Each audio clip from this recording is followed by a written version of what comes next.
Bien, mais bonjour à toutes et tous. Bienvenue dans cette nouvelle session des tutos Amaté dédiée à l'analyse de données textuelles et particulièrement à la réalisation de classifications. On a le plaisir aujourd'hui d'accueillir Julien Barnier. Donc, Julien est ingénieur au CNRS. Il travaille à Lyon au centre Max Weber et je pense que beaucoup d'entre nous connaissons les productions de Julien sur les manuels d'analyse de données statistiques, et notamment sous R, tant que c'est des documents clairs de référence aujourd'hui et d'une très grande clarté pédagogique. Donc, c'est avec un grand plaisir qu'on retrouve Julien aujourd'hui pour cette session dédiée à la méthode de Reinert sous R, comment analyser des données avec R et le package qu'il a développé qui s'appelle Rainet. Donc, Julien, je te remercie encore une fois et je te laisse la parole pour ce tuto. Merci. Eh ben, merci beaucoup, merci pour l'invitation, merci pour tout le travail d'organisation qui rend tout ça possible et que j'imagine conséquent. Donc merci pour tout ça. L'objectif donc de la présentation aujourd'hui, c'est de présenter la méthode dite méthode Reinert, qui est une méthode de classification d'un corpus textuel, et de voir sa mise en application sous R via une extension qui s'appelle effectivement Rainet. Il y aura 3 parties dans cette présentation. À chaque fois, je vais présenter un aspect de la méthode. Ensuite, il y aura un exemple d'application et éventuellement un temps de questions. Après, si vous avez des questions, s'il y a quelque chose qui n'est pas clair dans ce que je raconte, n'hésitez pas à m'interrompre ou à la poser dans le chat. Je peux m'interrompre pour répondre, ce n'est pas un problème. Au contraire. Je vais juste faire un petit avertissement avant de commencer. Donc, je connais relativement bien le fonctionnement de la méthode Reinert, puisque pour développer Rainet, j'ai bien été obligé de me confronter un peu. Par contre, je ne suis pas spécialement un spécialiste de l'analyse textuelle. Et paradoxalement, je ne suis pas non plus un très grand utilisateur de la méthode. Évidemment, je l'ai utilisé fréquemment pour le développement, pour des tests, etc. Mais je ne suis pas non plus un grand spécialiste de la mise en œuvre de la méthode Reinert. Donc potentiellement, selon les questions, notamment au niveau des questions que vous vous poserez peut-être après, j'aurai pas forcément la réponse, voire peut-être il y aura des participants dans l'audience entre guillemets qui auront des meilleures réponses que moi. Donc si jamais je dis des bêtises à un moment donné et qu'il y a quelqu'un qui a plus de précision, n'hésitez pas à me reprendre, je ne me vexerai pas. Alors, cet avertissement préalable étant fait, on va commencer de manière assez classique par très rapidement des petites définitions et rappels, histoire de se mettre d'accord sur les concepts de base pour la suite. Tout d'abord, la méthode Reinert s'applique, donc c'est une méthode de classification qui s'applique à un corpus textuel. Donc en 2 mots, je pense que la plupart d'entre vous savent ce qu'est un corpus textuel, mais on peut quand même le répéter.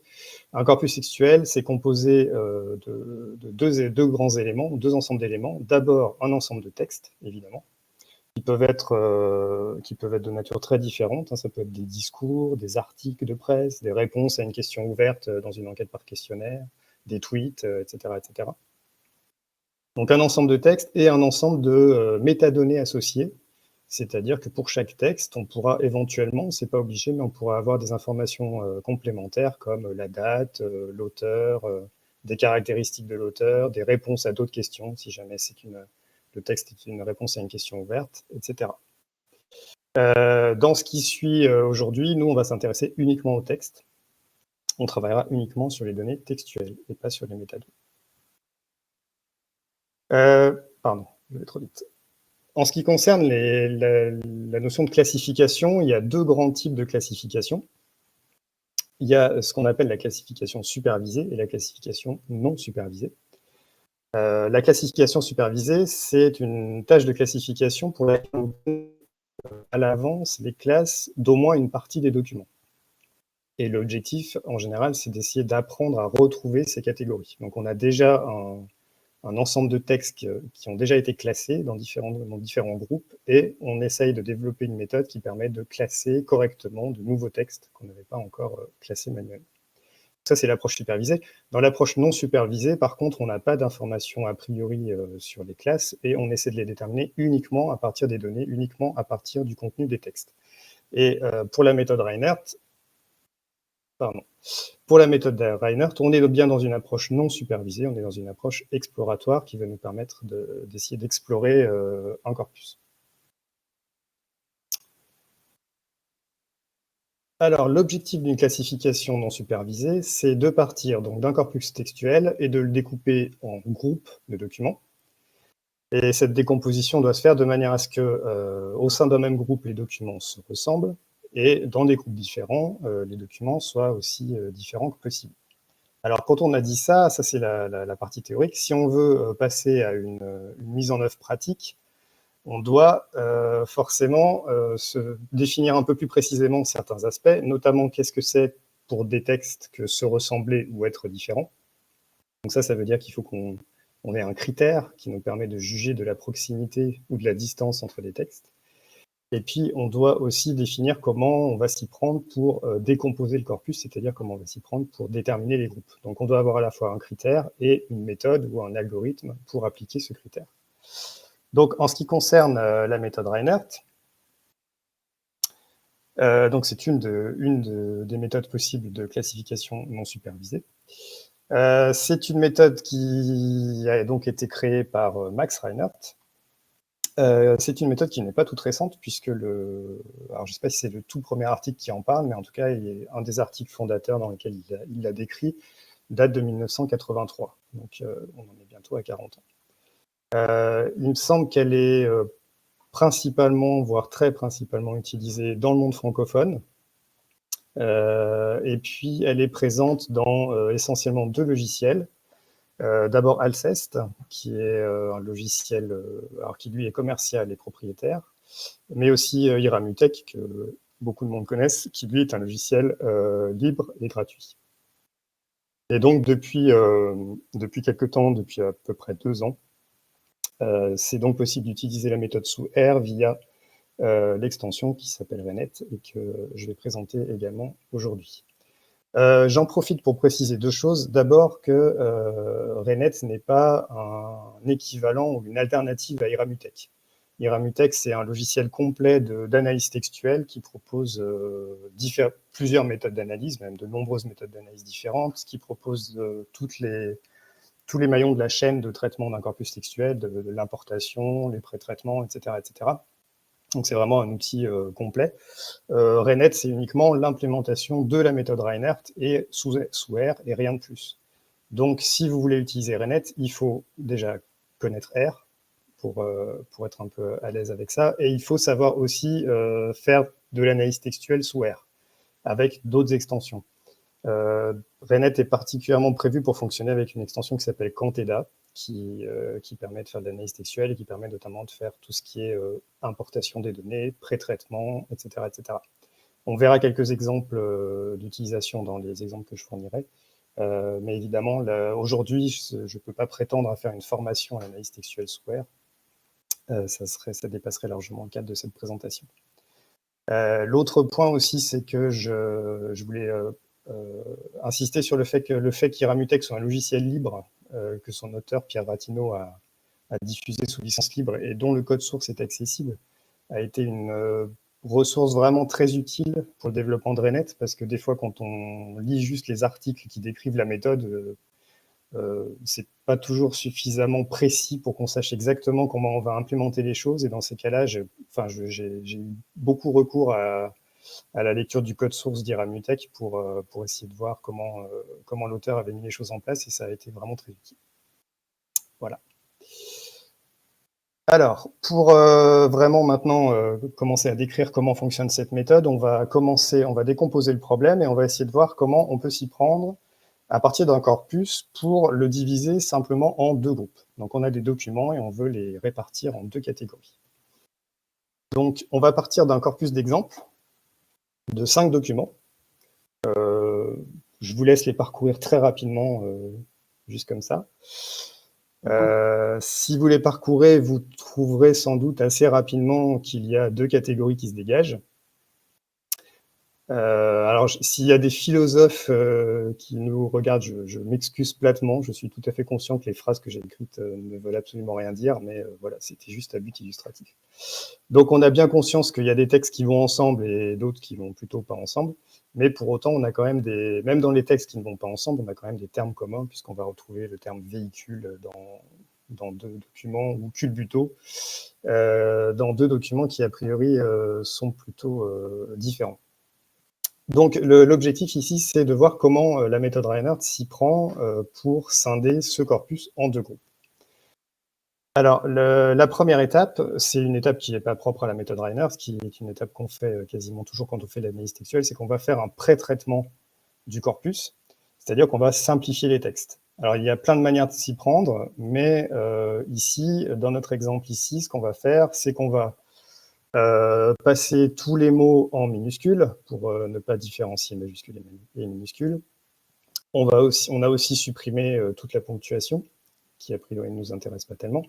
Et puis, on a aussi supprimé ce qu'on appelle les mots-outils, c'est-à-dire les mots les plus courants, les le, un, deux, etc., qui sont assez fréquents et qui, en général, ne sont pas porteurs d'un sens très intéressant pour la suite. Donc, on a transformé nos textes et maintenant, on les retrouve plutôt comme une suite de termes. Et c'est à partir de cette suite de termes qu'on va travailler. À partir de là, l'étape suivante consiste à calculer ce qu'on appelle la matrice terme-document. Alors, sous ce terme un petit peu, qui peut faire un peu peur, en fait, c'est assez simple. Qu'est-ce qu'on va faire? La matrice terme-document, c'est un grand tableau de chiffres, comme ça, où on a en ligne nos textes, nos documents, et en colonne, on a l'ensemble des termes qui apparaissent au moins une fois dans les différents textes. Et ensuite, le contenu de la matrice, c'est simplement le nombre d'occurrences de chaque terme dans chaque document. Donc, si je prends le... Alors, je vais essayer d'inaugurer le petit crayon. Si je prends le 1 ici, ça veut dire que dans le document 1, on a une fois le terme « approche ».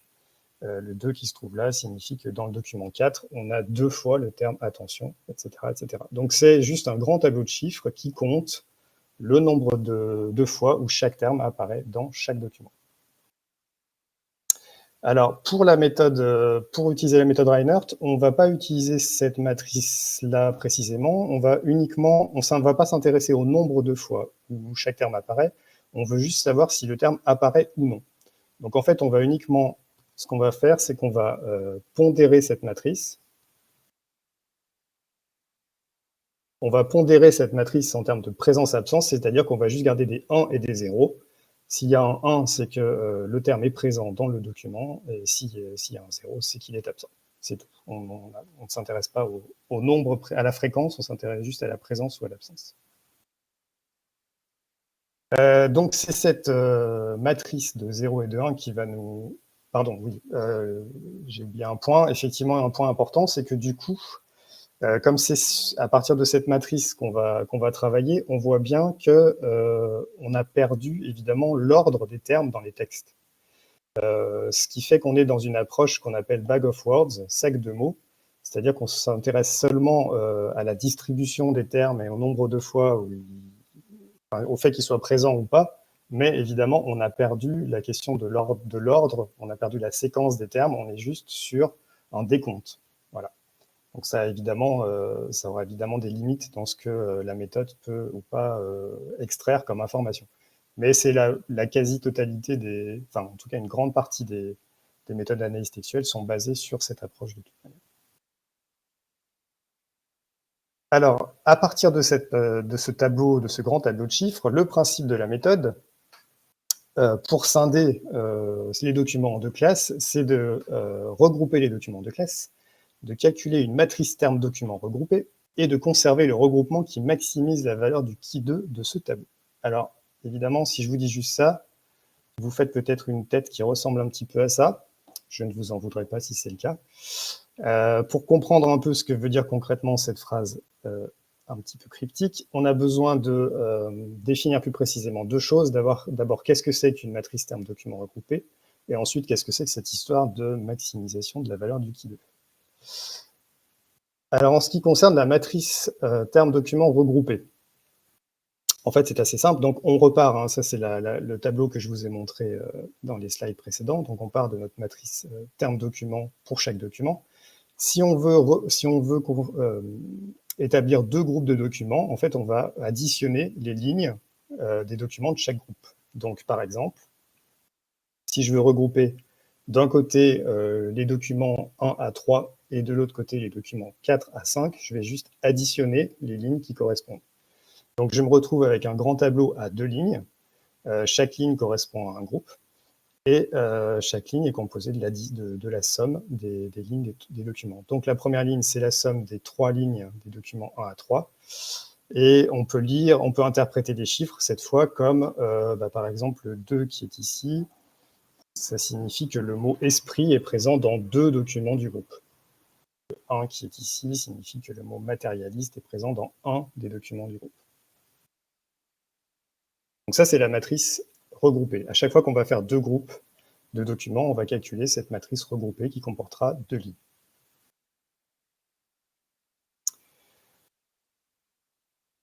Ensuite, le principe de la statistique du Qui2. Donc, ce qu'on va faire, c'est qu'on va, à partir de ce tableau regroupé, on va calculer le Qui2 du tableau, et on va considérer cette valeur du Qui2 comme un indicateur de distance entre les 2 groupes, en ce qui concerne la distribution des termes. Donc, en gros, si la valeur du Qui2 est faible, ça veut dire que les 2 lignes vont se ressembler, donc que les 2 groupes sont relativement semblables. Si la valeur du Qui2 est élevée, ça veut dire qu'a priori, elles sont différentes. Pour illustrer ça, je vais mettre juste quelques petits exemples. Voilà, donc par exemple, l'exemple un peu trivial de départ, si on a exactement la même répartition des termes dans les 2 groupes, du coup, la valeur du Qui2 de ce tableau, c'est la statistique du Qui2 qu'on calcule quand on fait un Qui2 classique sur un tableau croisé. Quand on fait un Qui2 d'indépendance, c'est on le calcule de la même manière. Dans ces cas-là, le Qui2 veut 0. Donc on considère que les groupes sont identiques. Ce qui est intéressant avec le Qui2, c'est que si on a la même répartition, mais simplement pas le même nombre de documents, là ici la répartition est la même, mais simplement la deuxième ligne, c'est la première ligne multipliée par 2. Donc on a la même répartition de termes, mais simplement dans le groupe 2, on a peut-être 2 fois plus de documents, ou bien on a des documents plus longs. Non, plutôt 2 fois plus de documents. Dans ce cas-là, ce qui est intéressant avec le Qui2, c'est qu'il vaut toujours 0. Donc on continue à considérer que les 2 groupes sont identiques, ce qui est une propriété plutôt intéressante. Si les groupes commencent à diverger en termes de distribution des termes, dans ce cas-là, la valeur du Qui2 va augmenter. Donc ici, on a des petites différences qui apparaissent entre les 2 groupes, certains termes qui sont présents dans l'un ou pas dans l'autre, notamment. Donc ça fait augmenter la valeur du Qui2. Et si on a vraiment des distributions complètement différentes, donc là on est dans un cas un petit peu extrême où un groupe contient des termes et l'autre ne contient que des termes différents, dans ce cas-là le Qui2 va encore augmenter davantage. Donc c'est juste pour illustrer le fait que voilà, on peut utiliser la statistique du Qui2 de ce tableau comme un indicateur de distance entre les 2 groupes de documents. Et donc ce qu'on va essayer de faire dans le cadre de la méthode Reinert, c'est de chercher le regroupement pour lequel on a le Qui2 le plus grand, en considérant que du coup, on aura créé 2 groupes qui sont les plus différents possibles. Alors, si je repars sur mon exemple de corpus de 5 documents, c'est assez simple, on peut faire toutes les répartitions en 2 groupes possibles, il y en a 10, et on peut calculer à chaque fois le Qui2 qui correspond à cette séparation en 2 groupes. Donc si on calcule les Qui2, on obtient quelque chose comme ça. Et donc l'idée ici, c'est de chercher quelle est la valeur la maximale, la plus importante. A priori, c'est celle-ci, 28,9. Et donc, dans ce cas-là, on considère qu'on va séparer notre corpus en 2 groupes en utilisant cette ligne ici, c'est-à-dire les documents 1, 2 et 5 d'un côté et les documents 3 et 4 de l'autre. Ce qui donne sur le corpus de départ quelque chose comme ça. Et c'est assez incroyable puisque on a l'impression que ça fonctionne, on croirait même que c'est fait exprès. Voilà, donc voilà comment, avec une méthode relativement simple et en utilisant le critère du Qui2, on peut séparer un corpus en 2 groupes aussi différents que possible. Alors, le problème, c'est que si on voulait calculer et comparer tous les regroupements possibles en 2 classes, ça deviendrait vite très compliqué, puisque là, c'est possible parce qu'on n'a que 5 documents, mais si on en a plusieurs centaines ou plusieurs milliers, on a une explosion combinatoire. On a un nombre de regroupements possibles qui est très, très élevé, et ça devient impossible de faire une recherche exhaustive. ou alors ça serait très très long. Du coup, Max Reinhardt propose un algorithme de recherche de la meilleure division en deux classes. En plus, il faut imaginer que la méthode date de 1983, donc en plus les puissances de calcul étaient évidemment pas tout à fait comparables à celles d'aujourd'hui. Alors, l'algorithme consiste en différentes étapes. Je vous les indique ici, mais je peux vous les décrire très rapidement.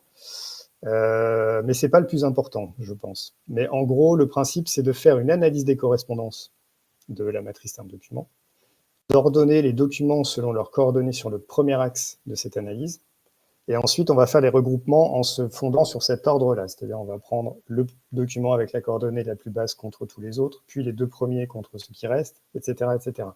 Et là, on va choisir le regroupement qui maximise le qui2. Mais du coup, on ne va pas considérer l'ensemble des regroupements possibles, mais uniquement les regroupements selon ce premier axe.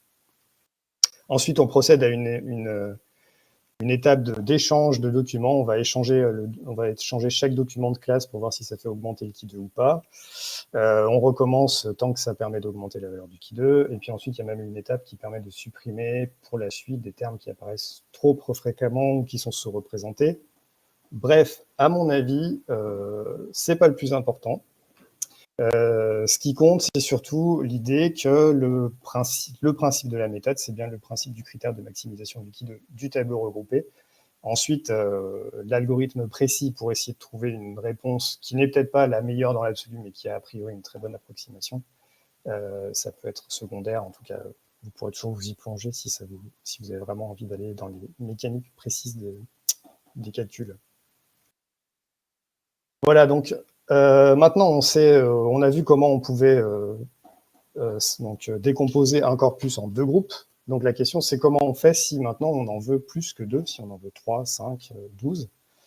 Eh ben, on va faire ce qu'on appelle une classification descendante hiérarchique. Alors vous avez peut-être l'habitude de la classification ascendante hiérarchique, la CAH. Ici on va faire une CDH. Le principe est très simple. On va partir de notre corpus entier. Donc là, on peut imaginer, par exemple, qu'on a un corpus avec 530 documents. On va le diviser en deux. Donc, première étape, on divise ce corpus en deux selon le principe qu'on vient de voir, avec la méthode qu'on vient de voir. Donc, on obtient deux groupes, et on va représenter ça sous forme d'une espèce de branche qui représente la séparation de nos deux groupes, et la hauteur de la branche va correspondre à la valeur du qui2 trouvée dans le tableau regroupé au moment où on a séparé. Donc là, on a deux groupes. C'est ce qu'on a vu déjà dans les étapes précédentes. L'étape suivante consiste à prendre le groupe avec l'effectif le plus élevé. Donc ici, c'est le deuxième, qui a 240. Et on va appliquer toujours la même méthode, cette fois, au groupe qui a l'effectif le plus important. Donc on va scinder le groupe 2 en deux. Voilà. Donc de la même manière, on va rajouter une branche et on va lui donner comme hauteur la valeur du qui2 correspondante. Donc cette fois, on a trois groupes. Et si on en veut plus, eh ben on continue. On prend le groupe avec l'effectif le plus élevé. Donc cette fois, c'est le groupe 1. On le divise en deux. Ça nous fait 4 groupes. Et on continue, par exemple, avec le groupe 3. Et on passe à 5, etc. etc. On peut continuer. Tant qu'on a suffisamment d'effectifs pour déterminer le nombre de groupes qu'on souhaite. On obtient au final une hiérarchie de classes sous la forme d'un graphique qu'on appelle un dendrogramme. Si vous avez déjà fait de la classification ascendante hiérarchique, vous en avez déjà vu certainement, et vous connaissez déjà, sauf que dans la CH, on le construit dans l'autre sens, c'est-à-dire qu'on part des observations individuelles qu'on va regrouper progressivement, tandis qu'ici, on part de l'ensemble de nos données qu'on va diviser étape par étape.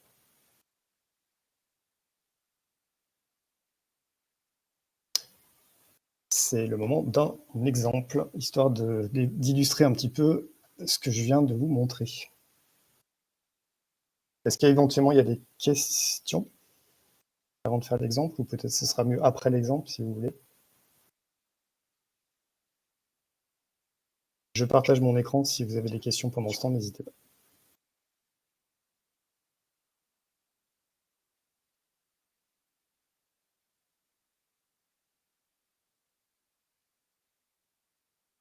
Voilà.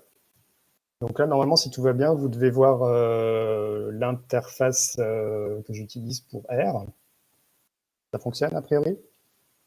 Tout à fait. Oui, c'est bon, c'est monté. OK. Donc, vous avez à gauche, donc dans la partie gauche, un script R classique. Si vous avez l'habitude d'utiliser R, vous ne serez pas dépaysé. Et à droite, c'est la console dans laquelle je vais envoyer les commandes.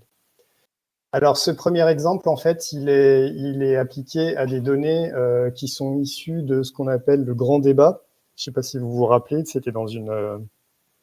ça semble un petit peu lointain maintenant, vu tout ce qui s'est passé depuis, mais c'était pendant le mouvement social des Gilets jaunes. Il y a eu notamment une grande consultation en ligne organisée par le gouvernement qu'on avait appelé le grand débat. Alors, l'avantage de ce truc-là, c'est que les données sont disponibles en ligne. Donc, il y avait il y avait un très grand nombre de questions sur différentes thématiques. Et donc là, les données sur lesquelles on va travailler, ce sont les réponses à une question précise, qui est la question sur la participation aux élections. La question était précisément: que pensez-vous de la participation des citoyens aux élections et comment les inciter à y participer davantage? Donc il y avait, je ne sais plus combien il y a de réponses, mais il y a plusieurs dizaines de milliers de réponses dans le jeu de données original. Là, histoire que ça ne soit pas trop long, j'en ai sélectionné un échantillon aléatoire de 3000 réponses. Alors évidemment, il y a plein de biais sur la population qui a répondu, de quoi est-elle représentative ou pas, c'est pas n'importe qui a répondu, etc. Donc on ne tirera pas de grandes conclusions des résultats de cet exemple, mais c'est évidemment juste à titre illustratif. Alors, pour traiter ces données, ce qu'on va faire, je vais d'abord charger les bibliothèques que j'utilise pour ça. Donc, Tidyverse parce que j'ai l'habitude de l'utiliser et j'ai du mal à m'en passer. Canteda pour l'analyse textuelle et RENET pour la classification. Là. Alors, les données, en l'occurrence, sont dans un fichier CSV. Donc, on a un fichier de type tableur avec chaque réponse dans une colonne. Donc, on va lire les données. Voilà. Et si on veut avoir un aperçu, donc juste pour se rendre compte visuellement, voilà, donc c'est un grand tableau avec 3000 lignes et on a une colonne qui s'appelle participation à élection et dans laquelle on a les différentes réponses saisies par les personnes qui ont participé. L'étape d'après consiste à utiliser Canteda pour créer un objet de type corpus. Donc c'est un objet spécifique à Canteda qui permet de gérer des données de ce format-là. Donc on va utiliser la fonction corpus qui est une fonction de Canteda. On va l'appliquer à notre tableau D en lui disant que les données textuelles sont dans la colonne qui s'appelle participation élection. Donc à partir de là, on a un objet qui s'appelle corp. Si on affiche son contenu, on peut voir que c'est bien un objet de type corpus qui consiste en 3000 documents. Donc là, on a importé nos données. L'étape d'après consiste à faire donc, le pré-traitement du corpus, puisqu'on ne va pas travailler sur le texte brut. Alors, les étapes sont un peu toujours les mêmes dans ces cas-là. La première étape, c'est ce qu'on appelle la tokenisation, c'est-à-dire qu'on va, en gros, décomposer nos textes en termes. On va séparer mot par mot. Alors, les termes ne sont pas forcément juste des mots, ça peut aussi être des symboles ou des signes de ponctuation. Mais on va décomposer tous nos textes en éléments, en tokens. Donc ça, on continue à utiliser les fonctions de Canteda. On va utiliser la fonction qui s'appelle tokens, qui est prévue pour ça. Donc on l'applique à notre objet corpus, et on lui indique, avec des arguments supplémentaires, de supprimer la ponctuation et les nombres, qui a priori ne nous intéressent pas trop. Je lance la tokenisation, voilà. Et ensuite, on va utiliser à nouveau d'autres fonctions de Canteda. La première qui s'appelle tokens to lower, qui va tout convertir en minuscules, histoire de ne pas faire la différence entre majuscules et minuscules. Et puis, via tokens remove, on va supprimer des mots-outils, donc les mots les plus courants. Alors, stopwords.fr, c'est une liste de mots-outils de base qui est fournie avec, je crois que c'est dans le cadre de Canteda aussi, je peux vous afficher le contenu. Voilà, donc il y a o, de, le, et, etc., des mots assez classiques. Alors, je pense que c'est pas forcément une bonne idée d'utiliser directement des listes déjà toutes faites. Il vaut mieux peut-être les construire au fur et à mesure soi-même en fonction de ce qu'on cherche à faire. Encore une fois, dans le cadre de cet exemple, ça sera, a priori, ça devrait aller. Donc, je supprime les mots outils. Donc maintenant, si j'affiche le contenu de mon objet qui s'appelle toc, je vois que mes textes sont maintenant coupés sous forme d'une série de termes. C'est plus des textes complets. Et on voit bien qu'ils ont été tous passés en minuscules, que la ponctuation a disparu, etc. etc. En revanche, tu gardes l'apostrophe. Alors oui, ça c'est effectivement la manière dont la fonction tokens fonctionne par défaut. Effectivement, il ne sépare pas les mots au niveau des apostrophes. Donc pour cet exemple-là, je vais laisser comme ça, parce que ça, pour la suite, c'est pas gênant. Mais dans l'exemple l'exemple suivant que je prendrai, je lui dirai de séparer au niveau des apostrophes, parce que ça peut effectivement être un petit peu gênant. Donc une fois qu'on a tokenisé notre corpus, on va calculer la DTM, c'est-à-dire la matrice terme document. Donc pour ça, on utilise une fonction de quantdata toujours qui s'appelle DFM. On l'applique à notre objet qui contient des tokens. Voilà. Et si on l'affiche, alors il ne va pas l'afficher en entier évidemment, mais on a une grande matrice de 3000 documents, donc 3000 lignes, 7759 features, c'est-à-dire 7759 colonnes, et pour chaque texte, on a le nombre d'occurrences de chaque mot. C'est exactement la présentation que je vous ai montrée tout à l'heure. Alors, comme cette matrice est quand même assez grande, ce que je vais faire, c'est que je vais la filtrer, je vais filtrer les termes. C'est-à-dire, je vais conserver seulement certains termes, seulement certaines colonnes.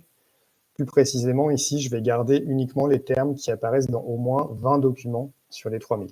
Donc, je pars du principe que si un mot apparaît trop rarement, je le sors du corpus, enfin, je le sors de la matrice pour simplifier les choses. Alors évidemment, je prends le seuil de 20, c'est un choix important qui va influencer les résultats par la suite. Donc, c'est quelque chose c'est important de faire des essais à différentes valeurs, etc., etc. Donc là, du coup, j'ai un tableau qui est beaucoup plus petit puisque je suis passé de plus de 7000 mots à moins de 400. Tu as un moyen de faire un petit histogramme de la progression de l'occurrence des mots? Ce que je veux dire pour voir si tu en perds beaucoup de texte en faisant à 22 plutôt qu'à 18 ou quelque chose comme ça ou pas du tout? Oui, on peut faire un histogramme. Après, on peut juste tester et voir ce que ça donne avec la dimension de la matrice résultat. Ici, je vois que je suis passé à 400.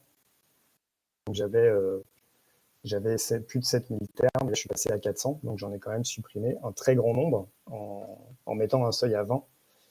Si je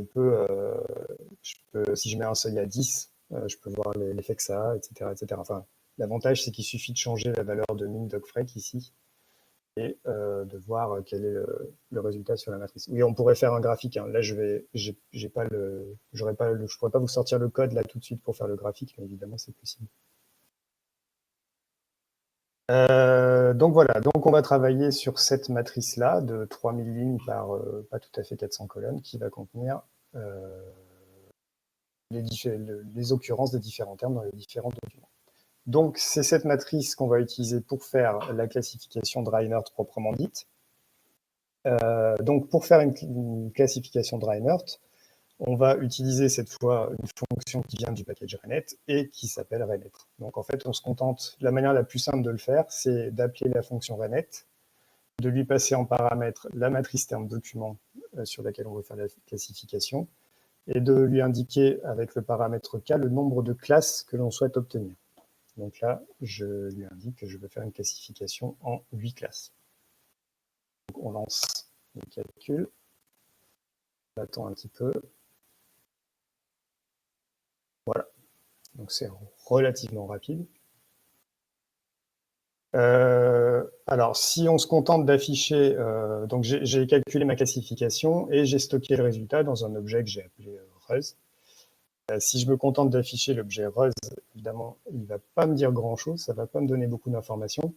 En fait, RENET propose une petite interface d'exploration des résultats pour pouvoir plus facilement explorer les résultats de la classification et jouer sur différents paramètres. Donc pour ça, on peut utiliser la fonction qui s'appelle RENET Explore, et on lui passe en paramètre l'objet résultat de la classif, la matrice terme document et l'objet corpus. Donc si je lance ça, ça va normalement ouvrir une interface.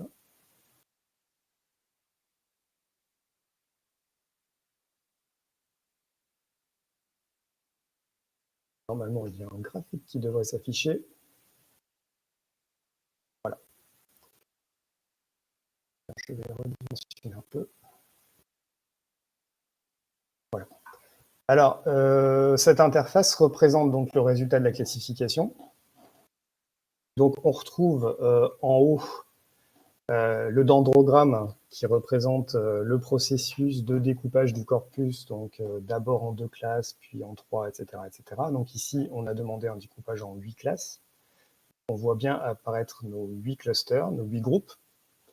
On a en dessous les effectifs de chaque groupe. Donc le premier groupe contient 46 documents, le deuxième 868, etc. etc.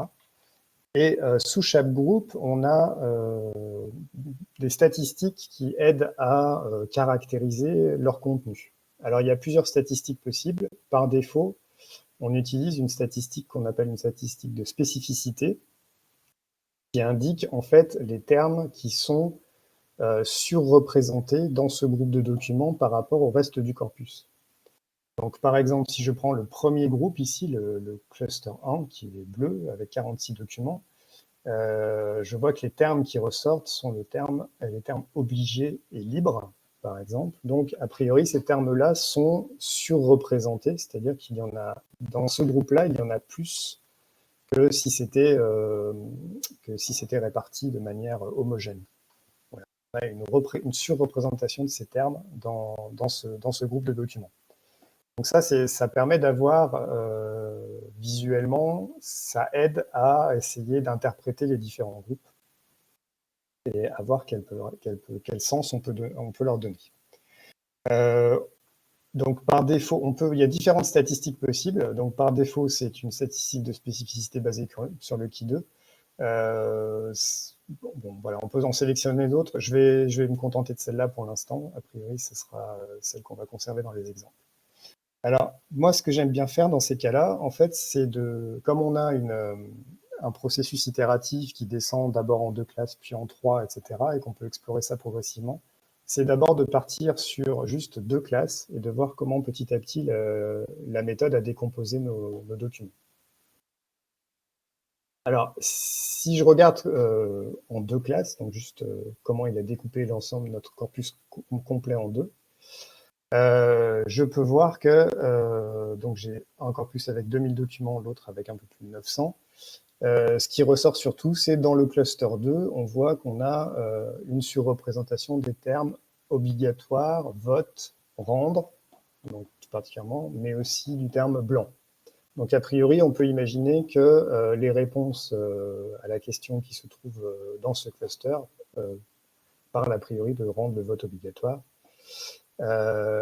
Mais c'est important il faut se garder de définir les clusters uniquement à partir de ces statistiques. C'est important aussi d'aller retourner dans les documents pour voir concrètement quel est le contenu de chaque groupe. C'est pour ça que l'interface propose en dessous, ici, on a un deuxième onglet qui s'appelle Cluster Documents et qui permet de retourner au texte. Donc, du coup, ici, je peux sélectionner ici un des clusters. Donc, moi, celui qui m'intéresse, c'est le deuxième. Et je peux, du coup, visualiser les textes qui le composent.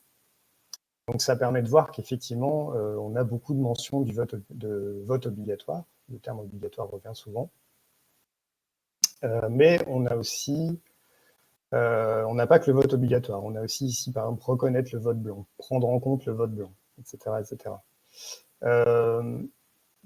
On peut filtrer les documents qui s'affichent. Si on veut, par exemple, essayer de voir quels sont les documents qui comportent le terme blanc, on a ici un champ qui s'appelle Filter by Term. Si on tape blanc, ça permet de n'afficher que les textes qui comportent ce mot. Donc ça permet de voir quelles sont les réponses qui abordent ce thème. Et on voit qu'on en a 280 sur les 950 du cluster. Donc on a à la fois, si je reviens à mon graphique, a priori ici on a un groupe de réponses qui parle à la fois de la question du vote obligatoire, mais aussi du vote blanc, et des fois c'est des réponses qui sont séparées, qui n'abordent que l'un des deux, mais on a aussi souvent des réponses qui abordent les deux à la fois, qui disent on peut rendre le vote obligatoire, mais il faut aussi comptabiliser les votes blancs, etc. etc. Donc là, c'est bon. Et la première classe, en fait, souvent au début, on a un cluster qui est porteur d'un certain sens, et l'autre cluster qui est un peu le cluster, c'est le reste, quoi. Donc il n'y a pas de sens spécifique, c'est un peu les divers.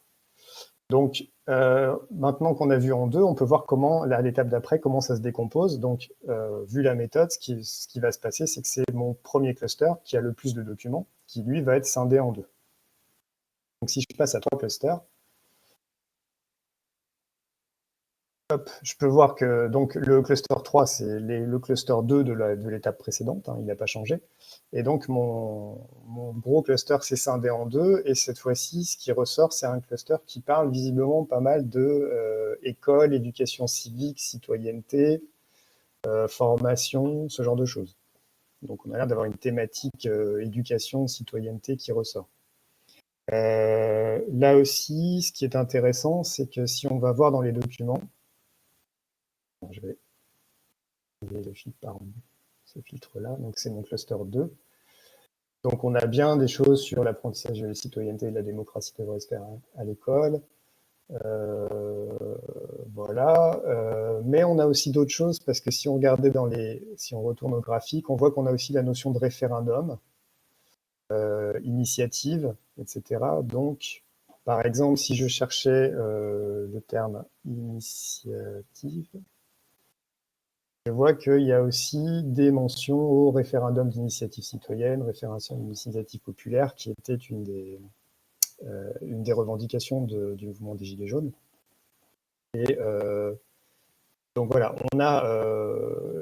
en fait, ça, c'est pour illustrer qu'il faut toujours... C'est important d'essayer de retourner aux documents, parce que les groupes sont des fois plus hétérogènes que ce qu'on pourrait penser en regardant juste des statistiques un peu agrégées. Donc là, on a bien des choses sur la citoyenneté, mais il y a aussi des choses sur l'organisation de référendum et ce genre de questions.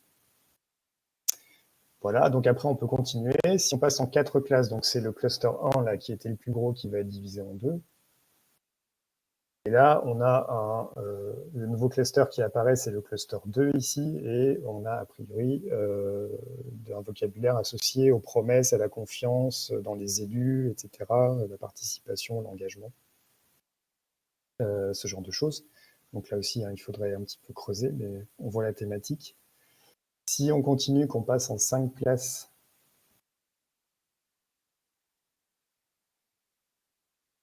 on va avoir, cette fois, c'était le cluster vote obligatoire, vote blanc qui se sépare en deux, et qui permet d'avoir un petit cluster de 65 documents qui parle plus précisément visiblement de comptabiliser les votes blancs.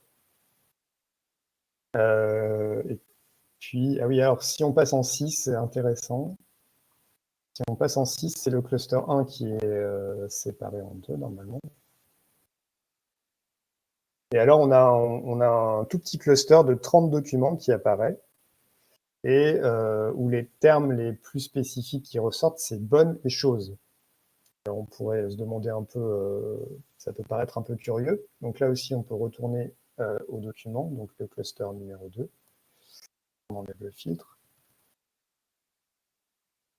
Alors, pourquoi bonne et chose? Ben, en fait, pour comprendre, je pense qu'il faut revenir à l'intitulé de la question de départ sur le site, qui était, je la réaffiche, était « Que pensez-vous de la participation des citoyens aux élections et comment les inciter à y participer davantage ?» Donc, il y a des gens qui ont répondu ce que je pense de la participation des citoyens aux élections, c'est une bonne chose. Voilà. Donc, on a un certain nombre de réponses qui contiennent l'expression bonne chose.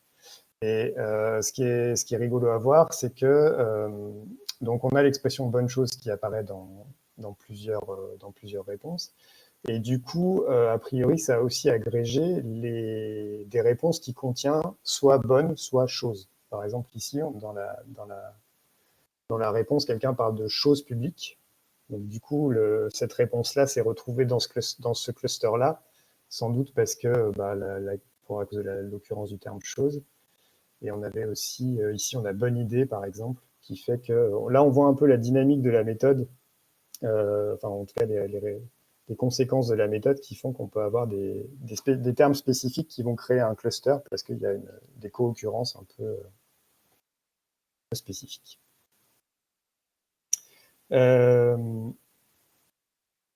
Voilà, on pourrait continuer, etc. Si on passe à 7, on a normalement, voilà, on a ici, oui, si on passe à 7, on a un cluster qui apparaît avec les termes obligé, libre, chacun. Donc là aussi, si on peut aller regarder dans le contenu pour essayer d'avoir une meilleure idée de ce que ça représente. Donc on a la France est un pays libre, ne pas obliger les personnes à voter, chacun est libre de faire ce qu'il veut. Arrêtons d'obliger les gens, chacun est libre. Donc a priori, on pourrait dire que c'est un cluster qui est plutôt orienté, voilà, liberté individuelle, etc., etc. Mais attention, parce qu'on a aussi des réponses qui vont dans l'autre sens. C'est-à-dire, on a le terme obligé, mais pas dans le sens il ne faut pas obliger, mais au contraire dans le sens il faudrait obliger. Donc on a aussi des réponses sur il faut obliger le vote, il faut les obliger à voter, etc., etc. Ça, c'est le fait que comme on est dans une approche sac de mots, on ne tient pas compte de l'ordre des termes, donc on a le terme obligé, on sait qu'on a le terme obligé dans le document, mais on n'est pas en capacité de dire si le sens c'est obligé ou ne pas obligé. Donc là aussi, il faut se méfier de ce genre de choses. Voilà. Puis après, quand on passe à 8, là, on a une distinction qui commence à devenir plus très intéressante. Voilà, c'est le cluster numéro 7 ici. En fait, c'est un ensemble de réponses où les gens disent qu'il faudrait que ce soit obligatoire sous peine d'amende. Et du coup, comme on a sous peine d'amende, les trois termes qui reviennent souvent, ça crée un cluster, mais qui est un peu un artefact. Donc, voilà un peu l'idée sur comment on peut s'y prendre pour explorer une hiérarchie de classes. On pourrait demander plus de classes que 8 et puis continuer, etc.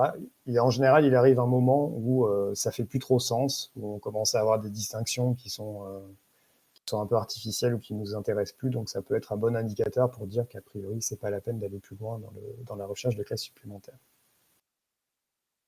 Et pardon, Julien, juste, excuse-moi, là, le nombre de classes est fixé à 8, c'est lié aux paramètres que tu as passés quand tu as appelé RNet, d'accord.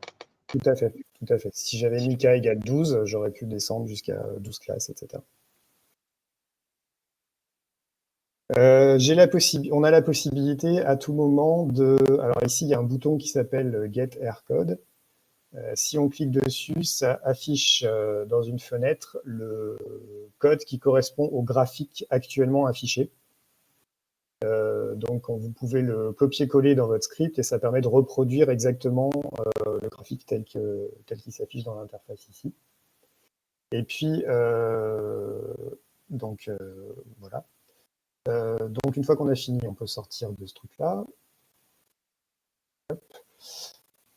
Donc j'étais ici. Voilà. Donc l'exploration, en général, l'objectif principal, c'est de déterminer un nombre de classes qu'on souhaite conserver. Et ensuite, ce qu'on va faire, c'est qu'on va... Alors, si vous avez déjà fait de la classification sous R, vous connaissez la fonction qui s'appelle cutTree, qui permet quand on fait la classification hiérarchique, de couper un dendrogramme à un certain nombre de classes et de récupérer les groupes d'appartenance de chaque document. Donc ici, si je fais cutTree, que je l'applique à mon objet résultat et que je lui dis que je veux 6 groupes, j'aurai pour chaque document de mon corpus son groupe d'appartenance, s'il appartient au groupe 1, au groupe 2, etc., etc. Donc en général, ce qu'on fait, c'est qu'on rajoute, on va utiliser ce groupe d'appartenance comme une nouvelle comme une nouvelle métadonnée. On va l'ajouter aux métadonnées du corpus. Ça va être une variable supplémentaire. Chaque texte va se voir attribuer une métadonnée en plus qui est sa catégorie, déterminée par la méthode. Donc c'est ce que fait cette instruction ici avec tree. On rajoute une variable groupe dans les métadonnées du corpus et qui contient le groupe d'appartenance. On peut faire un tri à plat de la variable et ça nous donne les effectifs de chaque cluster. Et ensuite, on peut utiliser cette variable comme n'importe quelle autre variable. On peut la croiser avec d'autres métadonnées. On peut, alors en général, ce qu'on fait, c'est l'objectif du groupe d'instructions suivant, c'est on leur donne un nom, on les identifie, ce qui n'est pas toujours facile d'ailleurs de trouver un nom qui soit pas trop long, mais qui soit parlant quand même. Et puis ensuite, on va pouvoir les croiser avec d'autres variables. Si on avait, je ne sais pas, l'âge de la personne qui a répondu, on pourrait croiser les deux. Voilà, on peut faire tout ce qu'on peut faire avec une variable par la suite. On peut aussi extraire des sous-corpus, par exemple, si on s'intéresse plus précisément aux réponses de la thématique éducation, citoyenneté, on peut les extraire et travailler sur ce corpus spécifiquement. Voilà, donc ça, c'est pas propre à la méthode Reinhardt, c'est juste qu'une fois qu'on a récupéré les groupes d'appartenance, on peut traiter ça comme une nouvelle information, comme une nouvelle variable. Voilà sur ce premier exemple. Je ne sais pas si vous avez éventuellement des questions. Alors, il y a une question de Mathieu sur le fait qu'il y a vote blanc au singulier d'un côté dans une classe et vote blanc au pluriel de l'autre. Ouais. Sur la question de la lématisation, c'est-à-dire de prendre les racines des mots. Alors, de le faire avant la classification ou de faire la classification dans une logique exploratoire. Tu as précisé que tu pas forcément, tu ne pratiquais pas au quotidien l'analyse textuelle, mais qu'est-ce que tu peux nous dire sur ça là? Alors effectivement, c'est une très bonne question et c'est vrai que j'en ai pas parlé, mais pour pas trop rentrer dans les détails, mais effectivement entre les deux clusters, il y en a un qui contenait spécifiquement blanc au singulier et l'autre qui contenait spécifiquement blanc au pluriel. Et du coup, effectivement, en voyant ça, on peut se dire que c'est pas une distinction qui est très pertinente pour nous. Donc du coup, ça serait intéressant certainement, c'est la suggestion qui était faite effectivement dans le chat, de sans doute peut-être convertir le blanc au pluriel en blanc au singulier pour qu'on ait plus cette distinction qui est un peu artificielle. Donc sur la question alors ça pose effectivement la question de la lématisation.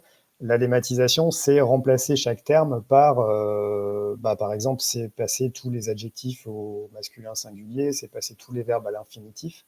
Alors, je dirais, bon, ça dépend des corpus. Hein. Moi, je suis pas spécialement, je dirais pas que j'aurais tendance à dire qu'il faut pas lématiser systématiquement.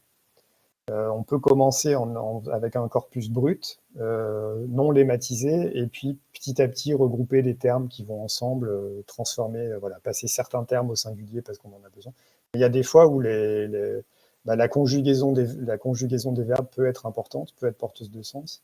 Donc voilà, on peut aussi commencer en gardant le maximum d'informations possible et ensuite réduire les choses qui ne nous intéressent pas. Et ça rejoint une autre question sur, je crois, quelqu'un qui a demandé de regrouper les termes ensemble, vote et blanc, par exemple. Effectivement, qui du coup, blanc va quasiment jamais apparaître sans vote juste devant. Et effectivement, ça, c'est un autre pré-traitement qu'on peut faire, on peut le faire manuellement, on peut décider que vote blanc, on doit le considérer comme un seul terme, et non pas comme deux mots séparés. Donc ça, c'est possible de le faire manuellement. Et avec Canteda, on peut aussi le faire de manière semi-automatique, c'est-à-dire on peut faire une statistique de co-occurrence des termes et décider de regrouper automatiquement les termes qui ont des occurrences particulièrement spécifiques. Ça peut être intéressant aussi.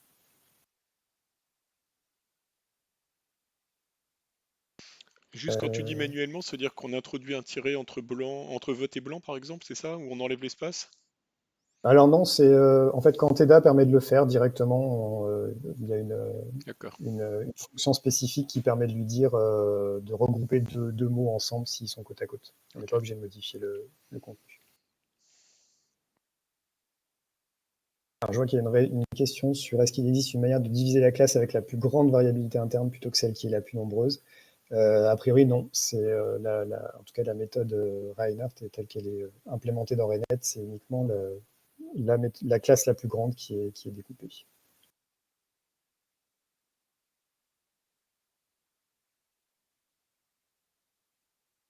Voilà.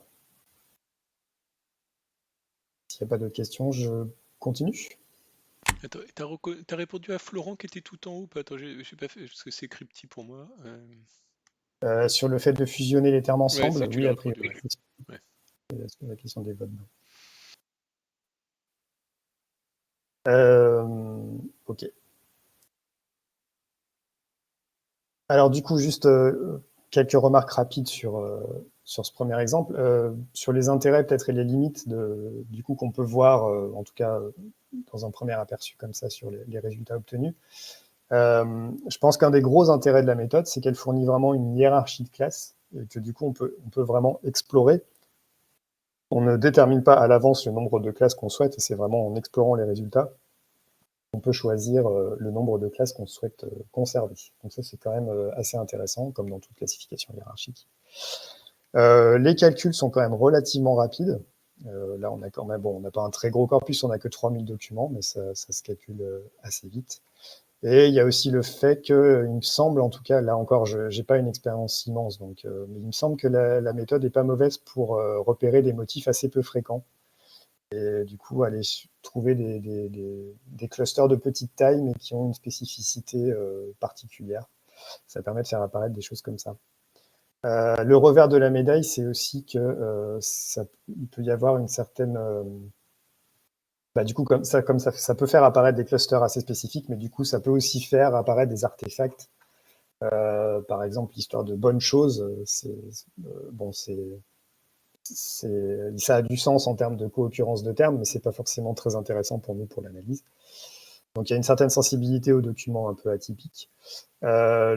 Alors, quelque chose qui est important, c'est le fait qu'il faut bien, à mon avis, toujours se rapporter au texte, au contenu, parce que les classes, des fois, si on se contente des indicateurs statistiques, on peut avoir une idée un peu faussée de l'homogénéité de l'homogénéité des documents de chaque groupe. Donc, je pense que c'est important d'aller les lire, en tout cas de les explorer de cette manière-là. Les pré-traitements qu'on applique au texte sont évidemment peuvent changer assez considérablement les résultats obtenus, mais ça c'est vrai dans toutes les méthodes. Et puis donc là, un point très important, c'est que avec la méthode Reinhardt, un document n'appartient qu'à une seule classe, une et unique classe. Donc la conséquence, c'est qu'il faut que ces documents ils soient relativement homogènes, c'est-à-dire qu'il faut qu'ils soient porteurs d'un seul sens. Et on voit bien que quand il y a une réponse sur vote blanc et rendre obligatoire, on a du mal à les séparer, puisque un document peut appartenir qu'à une seule catégorie. Alors, ce dernier point pose une question sur la question des documents. Donc, la méthode est plutôt adaptée à des textes courts.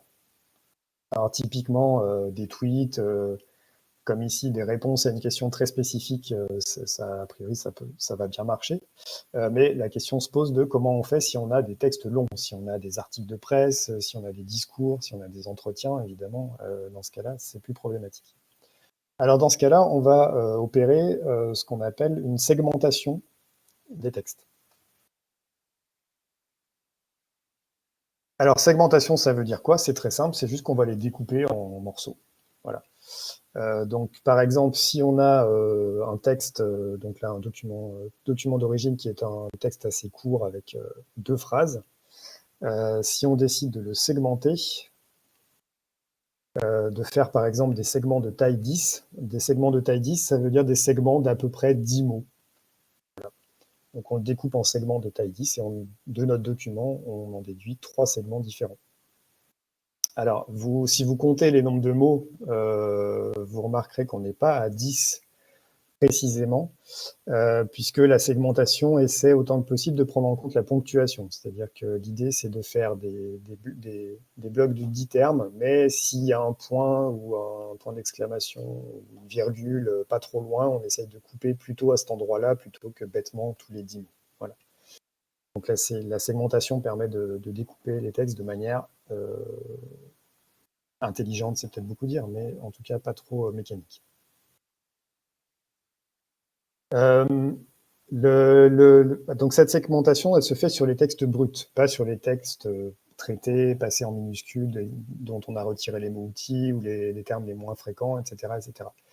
Et le problème potentiel, c'est qu'après les pré-traitements, certains de ces segments, ils peuvent être très courts, en fait. Si une fois qu'on a enlevé tous les mots-outils, une fois qu'on a enlevé les termes qui apparaissent dans peu de documents, on peut obtenir des segments très courts. Par exemple, voilà, si on part de nos segments bruts, ici, qu'on avait obtenus à l'étape précédente, on leur applique un pré-traitement, on finit par avoir des segments qui n'ont plus 10 mots, mais plutôt 4 ou 2. Pour les deux derniers. Donc dans ce cas-là, ce qu'on peut faire, c'est qu'au moment de faire la classification, on va indiquer une taille minimale de segment. Et du coup, si un segment est trop court, s'il comporte moins de termes que cette taille minimale qu'on a indiquée, on va le regrouper avec le segment d'après ou avec le segment d'avant.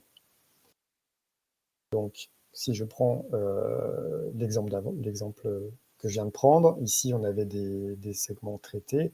Si on leur applique une taille minimale de 5, ça veut dire que le deuxième segment qui avait une taille de 4, il n'avait plus que 4 termes, ben on va le regrouper avec celui d'après pour qu'il dépasse la taille de 5. Donc ça permet d'avoir la taille minimale garantie d'avoir au moins, donc une taille minimale de 5 garantie d'avoir des segments avec au moins 5 termes qu'on a conservés après le pré-traitement.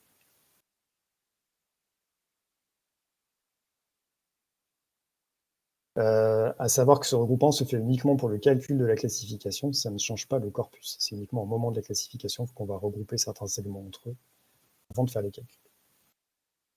Alors, je vais tout de suite montrer un exemple de ça pour voir dans quel cas ça peut être utile. Alors, ici, on va travailler sur... donc, je change de script. Hein. Ah bah pardon, il faudrait peut-être que je partage mon écran.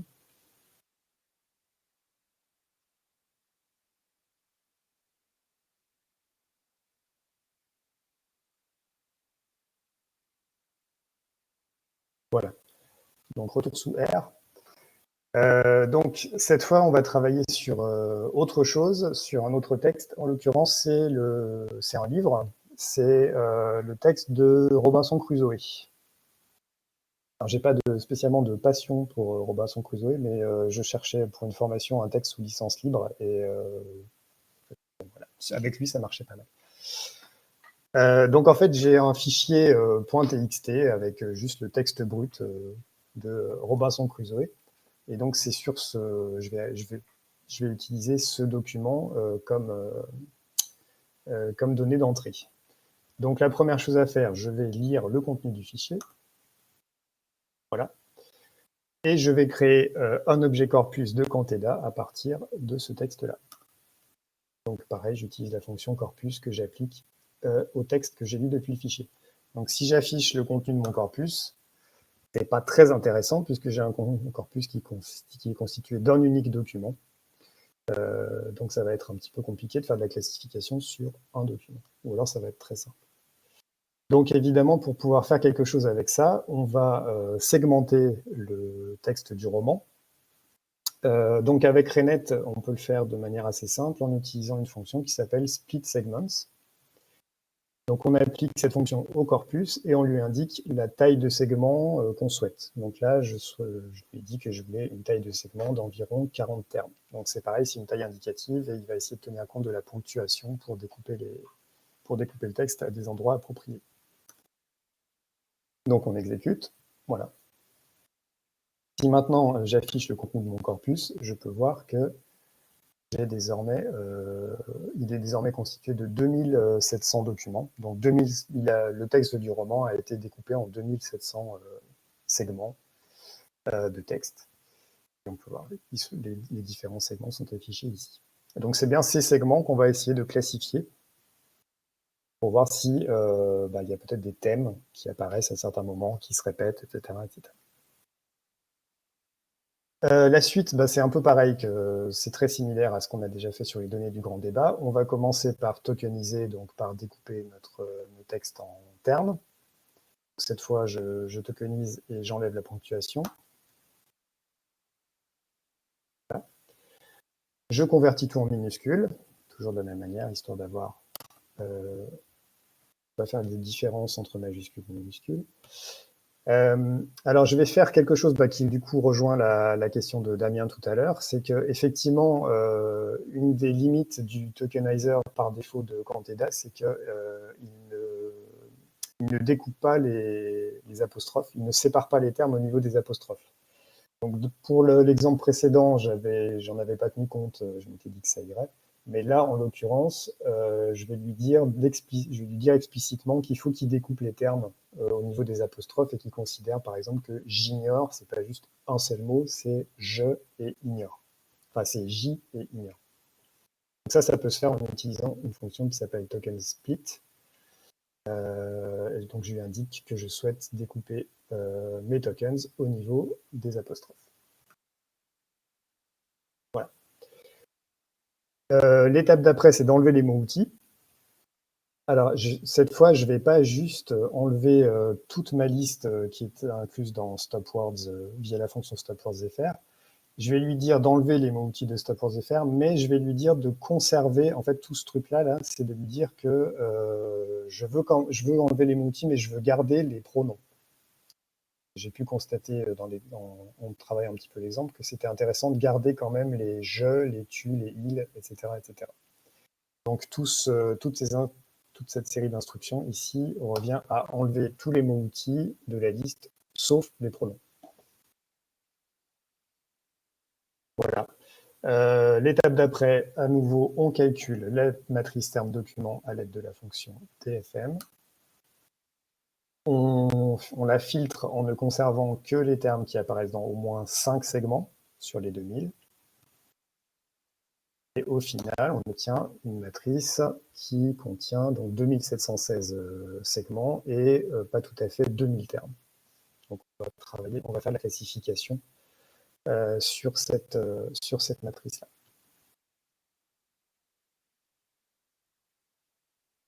Donc je vais lancer ma classification de Reinert, toujours de la même manière, en utilisant la fonction qui s'appelle renet. On l'applique à la matrice terme document, on lui indique avec l'argument k le nombre de groupes maximum que l'on souhaite avoir. Par contre, je vais rajouter un argument supplémentaire qui s'appelle min segment size, qui correspond à la taille minimale de segment. C'est ce que j'ai montré dans les slides précédents. Et là, ici, on lui dit qu'on veut une taille minimale de segment de 20. Donc si, après les traitements, après avoir supprimé les mots-outils, après avoir supprimé les mots les moins fréquents, certains segments ont une taille plus petite que 20, ils vont être regroupés avec le segment d'après ou avec le segment d'avant. Donc je lance la classification.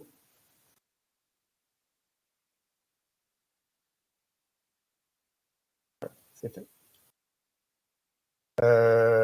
Je vais explorer les résultats en lançant la même interface que tout à l'heure avec Renet Explorer.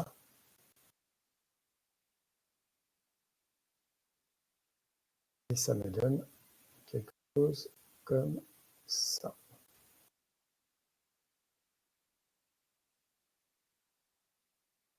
Donc j'ai à nouveau 8 groupes. Alors je ne vais pas refaire toute la description étape par étape, on va juste s'arrêter à 8 groupes comme ça. Si on regarde assez rapidement, on peut voir qu'il y a quand même... on arrive à donner relativement du sens aux différents clusters. Par exemple, dans le premier cluster, on a les termes les plus spécifiques qui sont marée, courant, vent, rivage, nord, mer, eau, sable, etc., etc. Donc a priori tout un vocabulaire qui se rapporte à la mer, à la mer et à la côte. Dans le deuxième cluster, on a tente, grotte, pieux, muraille, pluie, palissade, porte, arbre. Donc plutôt a priori des mentions de construction, de ce genre de choses. Dans le cluster 3, on a mois, saison, orge, blé, grain, moisson, riz, travail, récolte, chèvre, etc. Donc pas mal de termes en lien avec l'agriculture et les cultures.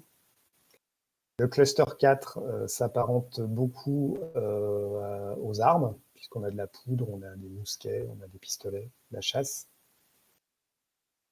Dans le cluster 5, on a pas mal de termes un peu généraux sur la religion, Dieu, l'âme, la providence, Donc là, alors je crois que quand il est sur son île, il passe pas mal de temps à lire la Bible, donc j'imagine qu'il doit y avoir des trucs liés à ça. Et puis c'est plus globalement des réflexions qui se fait, parce que bon, il a le temps d'en faire, je crois. Voilà. Le cluster 6, c'est plus, quand on essaie de l'interpréter, c'est plus compliqué. C'est un peu le cluster autre. Enfin, en tout cas, bon, après, je suis pas très familier du roman, donc c'est peut-être aussi pour ça, mais il est plus hétérogène que les autres. Et le cluster 7 correspond à des passages qui se passent en général sur des bateaux, puisqu'on a capitaine, gouvernail, navire, etc., etc. Et par contre, le cluster 8 correspond plutôt à des choses. Alors, le cluster 8, il est intéressant parce que on a vendredi qui arrive en tête, mais si on regarde justement les pronoms, en fait, les pronoms, c'est intéressant parce que dans le cluster 7, on a il au pluriel qui ressort, et dans le cluster 8, on a il au singulier et on a tu. Donc, en fait, le cluster 7 correspond plutôt à des passages où il se trouve avec plusieurs autres personnes, tandis que le cluster 8 se trouve, c'est notamment des passages où il est avec une seule autre personne. Ce qui peut avoir du sens dans le cadre de ce roman-là, puisque voilà, il y a des moments où il va être effectivement avec plein de gens avant que son bateau s'échoue ou après qu'il ait été secouru. Et il y a des moments où il va être soit tout seul, soit avec une seule autre personne, en l'occurrence vendredi la plupart du temps. Donc voilà, bon, c'est un peu illustratif, hein, c'est pas un résultat mirobolant, mais c'était aussi pour illustrer que parfois, il ne faut pas enlever les mots-outils systématiquement, parce que des fois, les conserver, même ce genre de choses, les pronoms, ça peut avoir du sens. C'est vrai aussi, par exemple, pour les signes de ponctuation. Par exemple, là, je les ai supprimés systématiquement, mais peut-être que dans les questions ouvertes de l'exemple précédent, les points d'exclamation auraient pu être un élément intéressant. L'utilisation des points d'exclamation dans la réponse pouvait peut-être être pertinent, je ne sais pas. Enfin, voilà. Donc, il ne faut pas hésiter à garder à nouveau le maximum d'informations possible et à les supprimer qu'au fur et à mesure quand on est sûr qu'elles ne sont pas pertinentes. Voilà à peu près ce que je voulais montrer sur cet exemple. Et puis, oui, alors, du coup, une petite possibilité, ce qu'on peut faire, c'est que, alors, si je décide de garder mes 8 classes, donc là, ici, avec ce code, ici, je récupère les groupes d'appartenance de chaque segment, donc des demi-segments de texte. Je leur donne un nom en fonction de l'interprétation que j'ai faite. Donc le groupe 1, c'est plutôt la mer, le groupe 2, la construction, l'agriculture, etc. Et puis, du coup, on peut faire, alors juste un exemple d'utilisation du coup des groupes calculés, une utilisation qu'on peut faire par la suite. On peut faire ce genre de graphique. Alors, je ne rentre pas dans le détail du code, mais qui va représenter pour chaque groupe sa répartition en fonction de la position dans l'histoire. Vous verrez mieux quand ça s'affichera.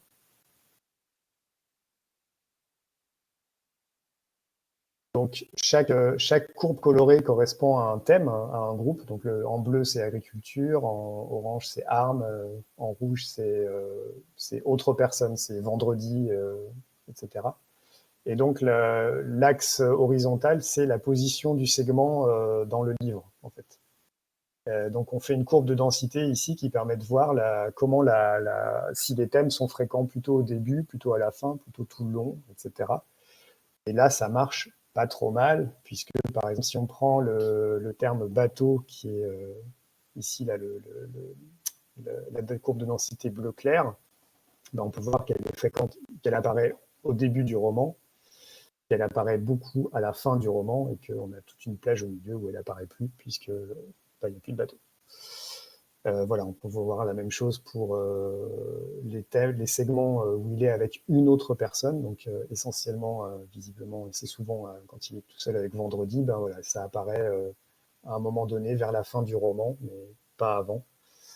Voilà. Bon, encore une fois, c'est pas des résultats incroyables, mais ça peut donner des idées d'application de ce qu'on peut faire une fois qu'on a dégagé un peu des thèmes. On peut voir leur évolution dans le cours du texte.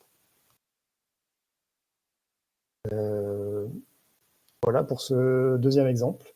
Si vous avez des questions, n'hésitez pas, sinon j'aborde le dernier point que je voulais aborder.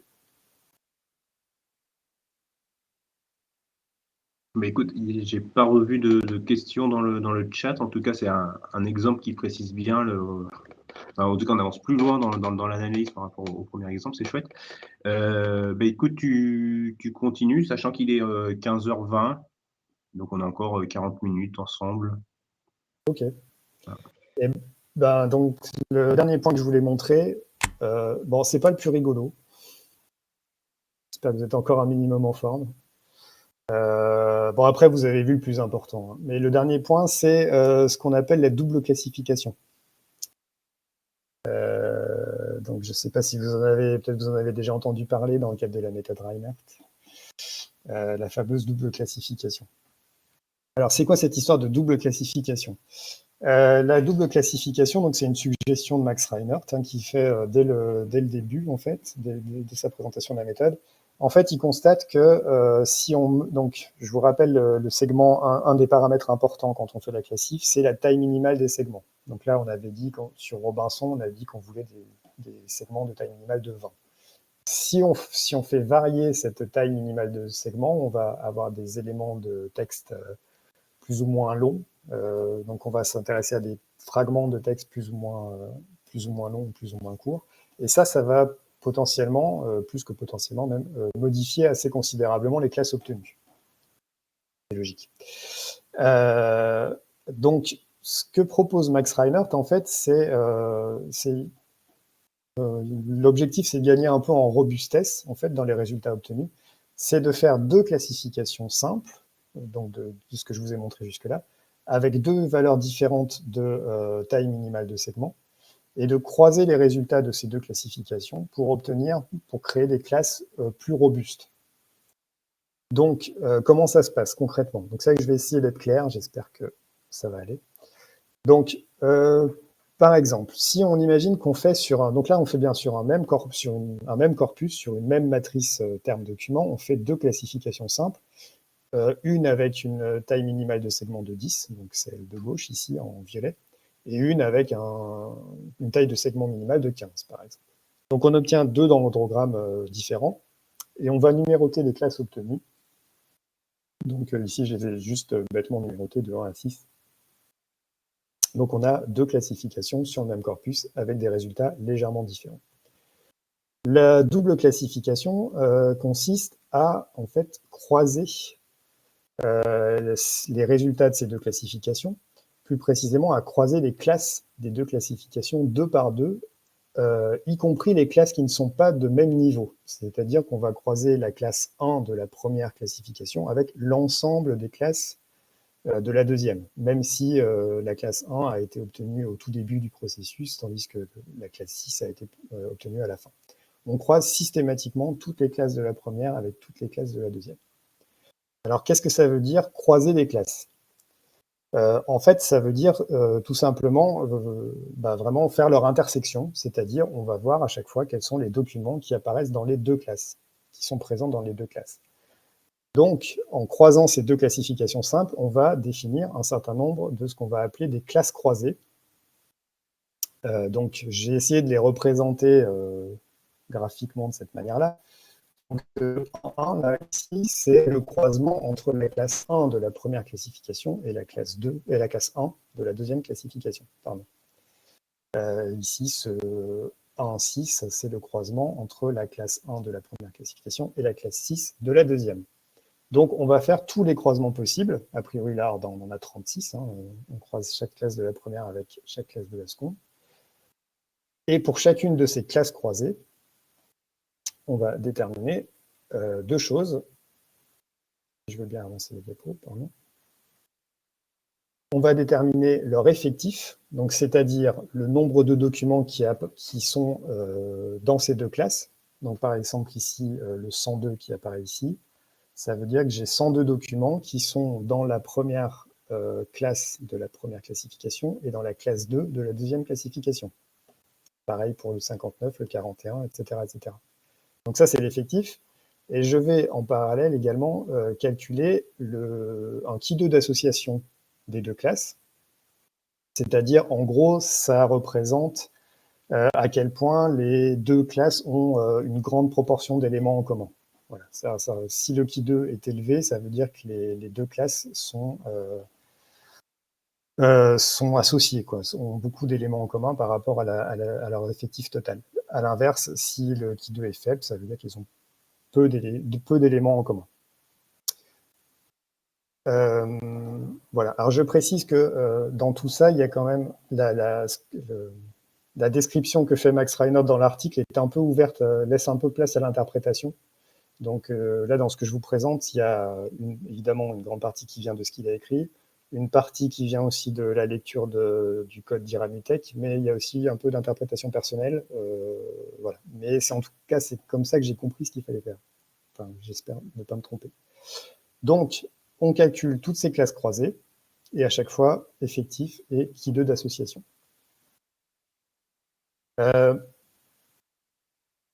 Par la suite, bon, en fait, je vais passer ça parce que je pense que ça va vous faire trop mal à la tête. On va juste faire ceci. Donc, pour la suite, en fait, on va conserver uniquement... Pardon, j'ai fait une slide de trop. Donc, on a calculé toutes les classes croisées et on va juste supprimer celles qui sont vides, celles qui n'ont aucun effectif, puisqu'évidemment, elles ne nous intéressent pas pour la suite. Donc, on a ici un ensemble de classes croisées, à nouveau, avec leur effectif et leur qui 2 d'association.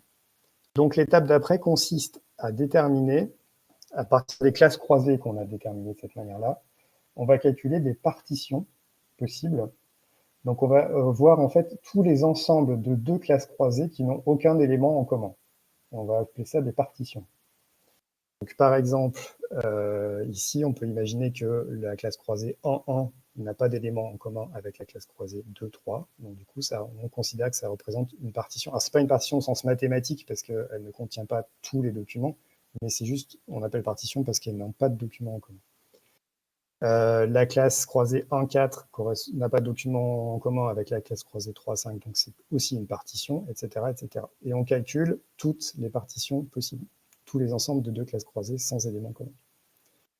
Pour chacune de ces partitions, on calcule l'effectif total, c'est-à-dire la somme des effectifs des 2 classes croisées, et on calcule aussi la somme des qui 2 d'association, c'est-à-dire la somme du qui 2 de la première classe et la somme du qui 2 de la deuxième classe. Et on ne conserve que la partition qui a le plus grand effectif total et la partition qui a le plus grand qui 2 d'association. Donc on fait ça pour toutes les partitions de 2 classes croisées. Ça, vous suivez toujours à peu près.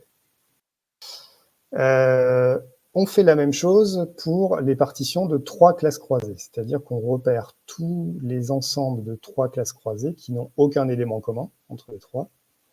Et parmi tous ces ensembles, on conserve la partition de 3 classes croisées qui a le plus grand effectif et celle qui a le plus grand qui 2 d'association. Et on continue, on fait la même chose avec des partitions de 4 classes, des partitions de 5 classes, etc., etc., etc. Du coup, à la fin, on obtient pour différentes valeurs pour 2, 3, 4, 5, 6, etc. classes, on obtient 2 ensembles de classes croisées, une qui est celle qui a le plus grand nombre de documents au total, et l'autre qui a le plus fort qui 2 d'association globale. Et du coup, en fait, cet ensemble de classes croisées peut être utilisé comme des nouvelles classes, en fait, qui sont du coup plus robustes, puisque c'est le croisement en fait des résultats obtenus avec 2 valeurs différentes de taille de segment minimale. Donc voilà, avec tout ce processus qui est un petit peu compliqué, je ne vous le cache pas, ça permet d'augmenter en robustesse et de déterminer des nouvelles classes. Alors, du coup, la différence aussi par rapport à la classification simple, dans la classification simple, tous les documents se voyaient affectés à une classe. Aucun document ne se retrouvait sans catégorie. Là, ici, comme à l'issue de la double classification, on peut avoir un grand nombre de documents qui ne sont plus affectés à des classes, parce qu'ils étaient dans aucune des classes croisées qui n'ont été retenues pour les partitions finales. Peut-être un petit exemple, du coup, pour illustrer ça.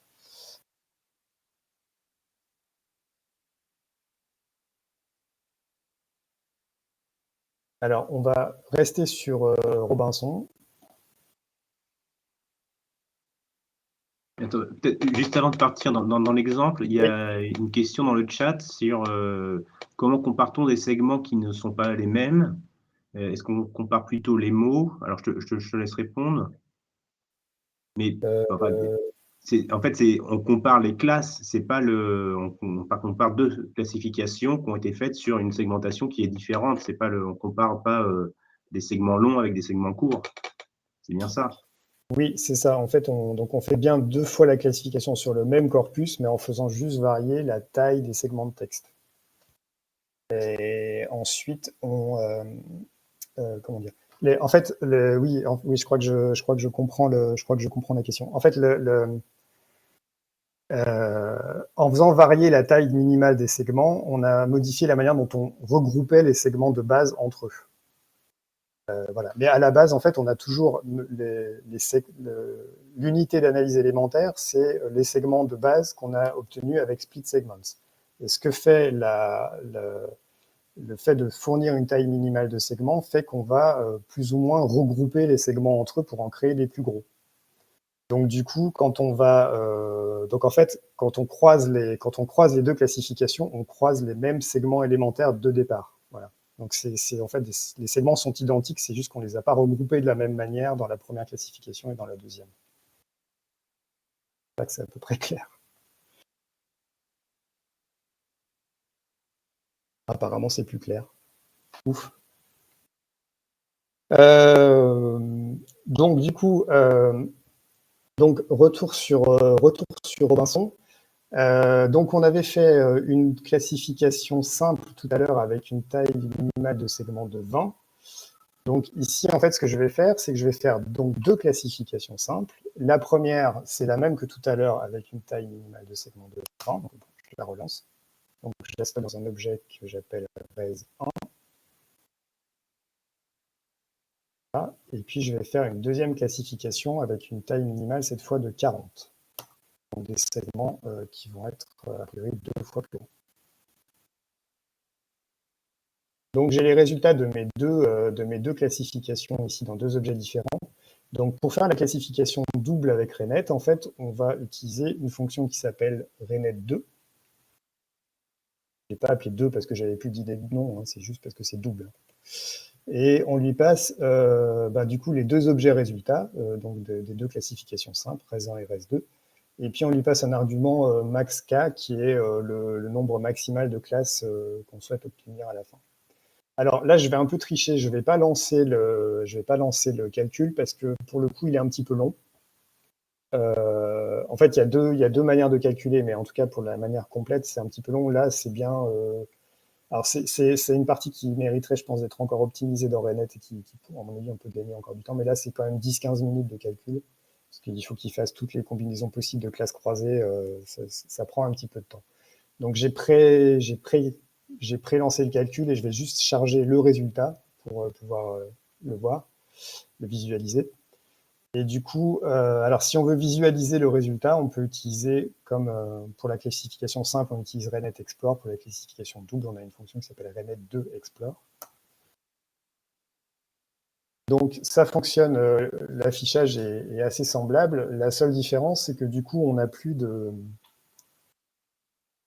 dendrogramme, parce qu'on n'a plus de hiérarchie de classes comme on avait dans la classification simple, on n'est plus comme ça.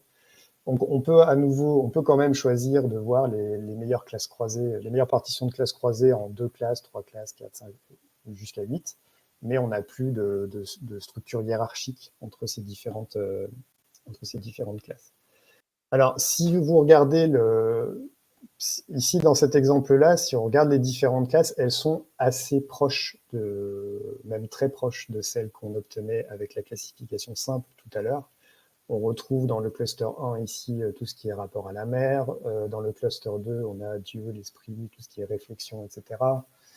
On a les constructions avec grotte, tente, voilà. On retrouve en gros à peu près les mêmes classes. Par contre, la grosse différence, ici le petit graphique en haut à gauche montre les effectifs de chaque classe, et la différence c'est que cette fois on a 900 documents qui ne sont plus affectés. Donc en croisant comme ça les résultats des 2 classifs, il y a 900 segments qui ont été considérés comme n'appartenant à aucune classe. Donc du coup, le sens des classes ici dans cet exemple ne change pas, mais par contre, on peut considérer sans doute que les classes sont sans doute un peu plus homogènes. En tout cas, elles ont été un peu plus, elles sont sans doute un peu plus robustes. Apparemment, il y a des cas, j'ai eu des témoignages de personnes parce que je me suis souvent demandé si c'était vraiment très utile cette double classification, si on ne pouvait pas juste faire des classifications simples et puis comparer les résultats nous-mêmes. Et j'ai eu des retours quand même de personnes qui trouvaient que c'était bien, et ça peut parfois aussi faire disparaître des classes un peu artificielles avec des artefacts ou des choses comme ça, qui apparaissent dans les classiques simples, et en 3 ans, ça les fait disparaître. Voilà. Donc c'est quelque chose qui peut être essayé au moins pour voir ce que ça donne.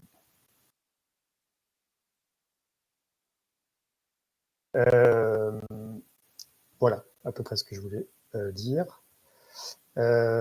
Du coup, pour terminer, pour conclure, donc peut-être bon, des remarques, j'en ai déjà parlé, mais moi je pense qu'il faut quand même bien garder en tête qu'une classification, c'est vraiment une construction. Il y a plein de points sur lesquels on peut jouer et qui vont quand même beaucoup influencer les résultats obtenus, hein. Donc il y a tout ce qui est pré-traitement des textes, la manière dont les termes qu'on va supprimer, la manière dont on va tokeniser, etc.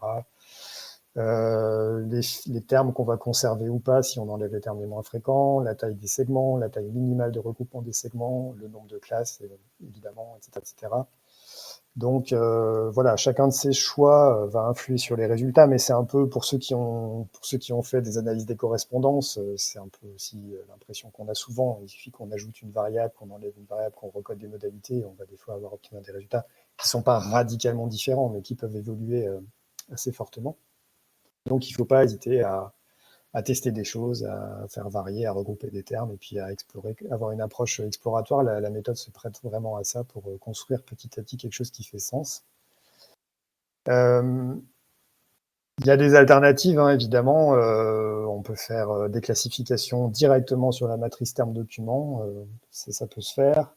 Il y a des méthodes de réduction de dimensionnalité qui peuvent être intéressantes, donc qu'on peut aussi appliquer à la matrice terme document qui peuvent donner des résultats pas mal. J'avais fait un test une fois, mais alors c'était vraiment très très exploratoire. Bon, l'ACP c'est très connu, mais il y a des méthodes un peu plus récentes comme UMAP par exemple qui peuvent aussi donner des résultats sympas pour faire apparaître des groupes de documents. Et puis après il y a toutes les méthodes de type topic modeling, notamment la méthode LDA qui est assez courante, qui s'apparente un peu à la méthode Reinhardt parce qu'elle permet de faire apparaître des thèmes et les documents qui sont associés. Mais ça fonctionne de manière un peu différente. Déjà, dans le cas de la LDA, on doit déterminer un nombre de classes à l'avance. On n'a pas cette hiérarchie explorable. Par contre, c'est un peu plus souple dans la mesure où chaque document n'appartient pas à une seule et unique catégorie, mais chaque document peut appartenir à plusieurs thèmes avec des probabilités associées. Donc c'est à la fois plus contraignant sur certains aspects, mais aussi plus souple sur d'autres. Voilà. Et pour finir, quelques Juste, ressources. Julien, on a un son légèrement haché, donc je ne sais pas si tu as, par exemple, si tu pourrais peut-être fermer R ou je ne sais pas. Parfois c'est parce que l'ordinateur est en surchauffe. Si c'est ta bande passante, on ne pourra rien faire. Ça a commencé il y a 2-3 minutes. J'ai fermé R, ça va peut-être un peu mieux. Ouais, oui, c'est haché, je vous entends aussi haché, donc ouais, bon. Bon, on va voir. C'est C'est voilà, donc compréhensible, ça reste les très ressources, compréhensible. c'est la dernière slide, ça tombe bien. Voilà, les 3 articles, c'est sans doute pas les seuls, mais c'est en tout cas ceux sur lesquels je me suis un peu basé pour VNet. Et puis à la fin, le site de l'extension. Sur le site du package, il y a il y a 2 ce qu'on appelle des vignettes, c'est-à-dire il y a une vignette qui indique un peu plus en détail, parce que là je suis allé quand même assez vite, sur les différentes fonctions du package, les différentes fonctionnalités pour l'utiliser. Et il y a aussi une description au moins aussi détaillée qu'ici des différents algorithmes et aussi des différences avec avec Iranutek et avec la méthode Reinert originale, ou en tout cas telle que je l'ai compris. Voilà, si vous avez des questions, n'hésitez pas. Il y a une question sur le fait, est-ce que la classification est déterministe? A priori, oui. Normalement, alors contrairement à la LDA, qui effectivement n'est pas déterministe, elle, la méthode Reinert, normalement, s'il n'y a pas trop de bugs dans le package, si on lance 2 fois la méthode avec les mêmes paramètres, on doit obtenir 2 fois le même résultat.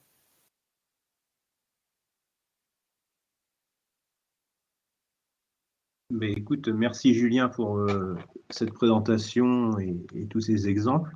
J'invite les participants à poser les questions à l'oral, hein, si c'est possible. Si vous avez un micro, ce sera peut-être plus simple. Donc n'hésitez pas à intervenir, on n'est pas nombreux. Je pense que ça va être assez simple de poser les questions au fur et à mesure. Moi, j'ai 2 petites questions sur sur la dernière slide. Tu as parlé de faire des ACP sur la matrice. Et tu as parlé aussi de UMAP, et je suis désolé, je ne vois pas du tout ce que c'est. Alors en fait, c'est des...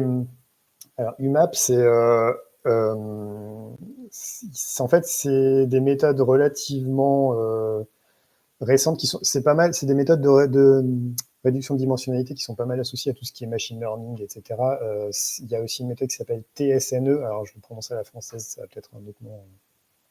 En gros, c'est un peu comme une ACP ou une MDS, mais c'est beaucoup plus complexe mathématiquement. J'avoue que j'y comprends pas grand-chose.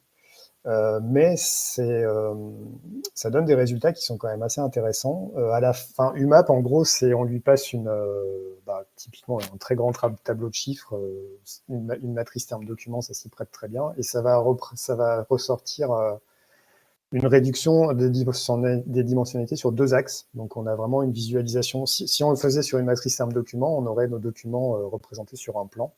Mais c'est pas, en fait, c'est des méthodes qui, je crois, s'affranchissent de tout ce qui est clibien, etc. C'est des méthodes mathématiques assez complexes qui font qu'elles arrivent à obtenir des très bons résultats.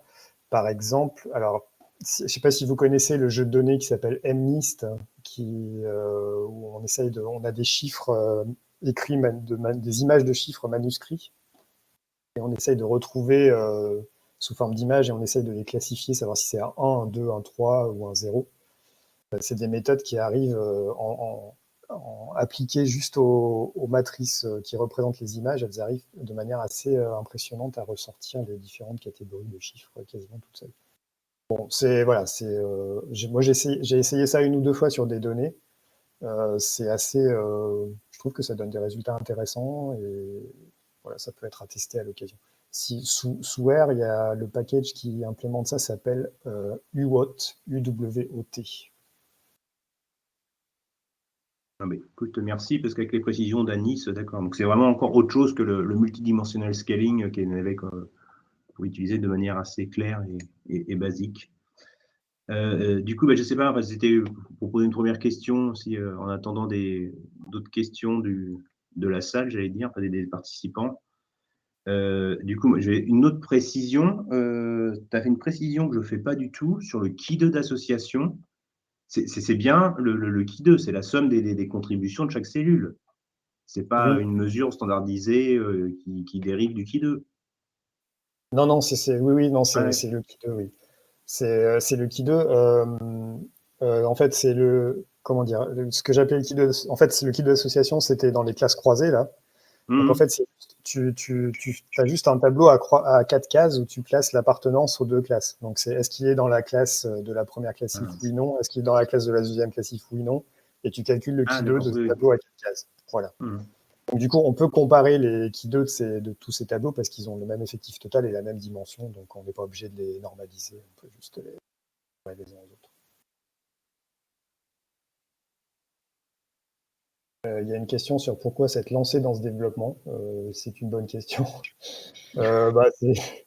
C'est juste parce que ça n'existait pas sous R et que du coup, voilà, j'avais juste envie que ça existe sous R. Je crois que c'est tout.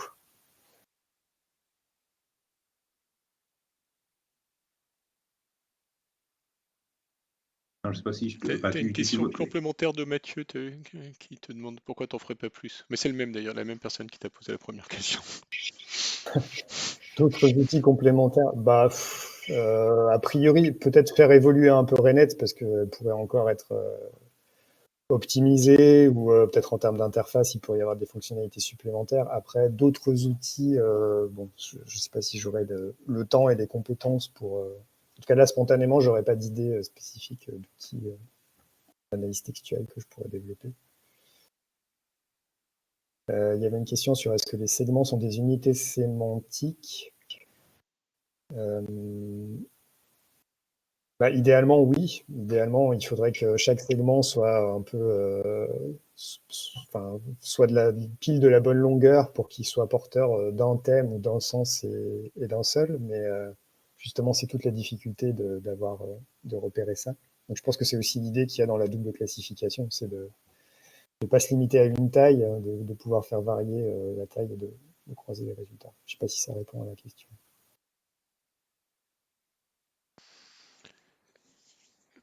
Moi, j'ai une demande de précision. Les autres, il ne faut pas hésiter à prendre vos micros aussi, hein, si vous le souhaitez, plutôt que de taper. J'avais dans l'esprit, mais c'est une idée un peu ancienne que j'avais, que c'était que Reinert, via Alceste, c'était plutôt pour des documents très longs comme entretien, et que, en revanche, si j'étais sur une question ouverte, j'allais m'en sortir, une question ouverte d'un questionnaire, j'allais m'en sortir assez bien avec une analyse factorielle sur un tableau de contingence de mots, quoi, tout bête.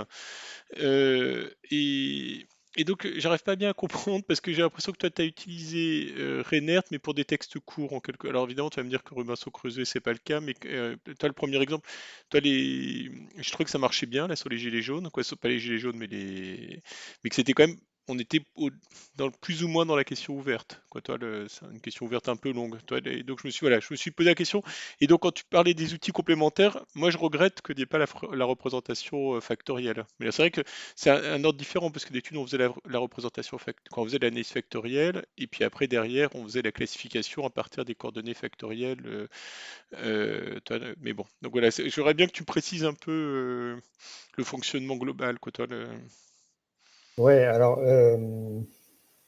là-dessus, c'est là où je vais manquer d'expérience en analyse textuelle globalement pour dire est-ce que c'est mieux de faire, comme tu dis, une analyse des correspondances directement sur la matrice R document ou une méthode Reinert. Là, je n'aurais pas de conseil à donner là-dessus, à part d'essayer les deux et de voir ce que ça donne. La méthode Reinert est vraiment, elle est vraiment prévue pour, en tout cas, son unité de base élémentaire. Les éléments qu'elle doit classifier, il faut qu'ils soient courts, hein, parce qu'ils sont une seule classe, un seul sens, quoi. Donc, s'ils ne sont pas suffisamment courts à la base, on les segmente. Après, en ce qui concerne l'avantage d'être dans R, c'était aussi un des objectifs de RENET, c'est que donc RENET ne fait que la méthode Reinert, mais après, on a accès à toutes les fonctionnalités de R, que ce soit en amont pour le pré-traitement.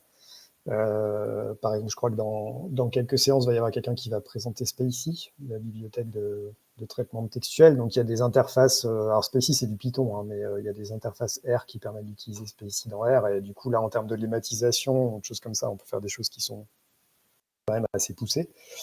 Mais on peut aussi utiliser des outils après en aval si on veut faire une représentation sur une analyse des correspondances et représenter les groupes de la méthode Reinert sur une analyse des correspondances de la matrice terme document.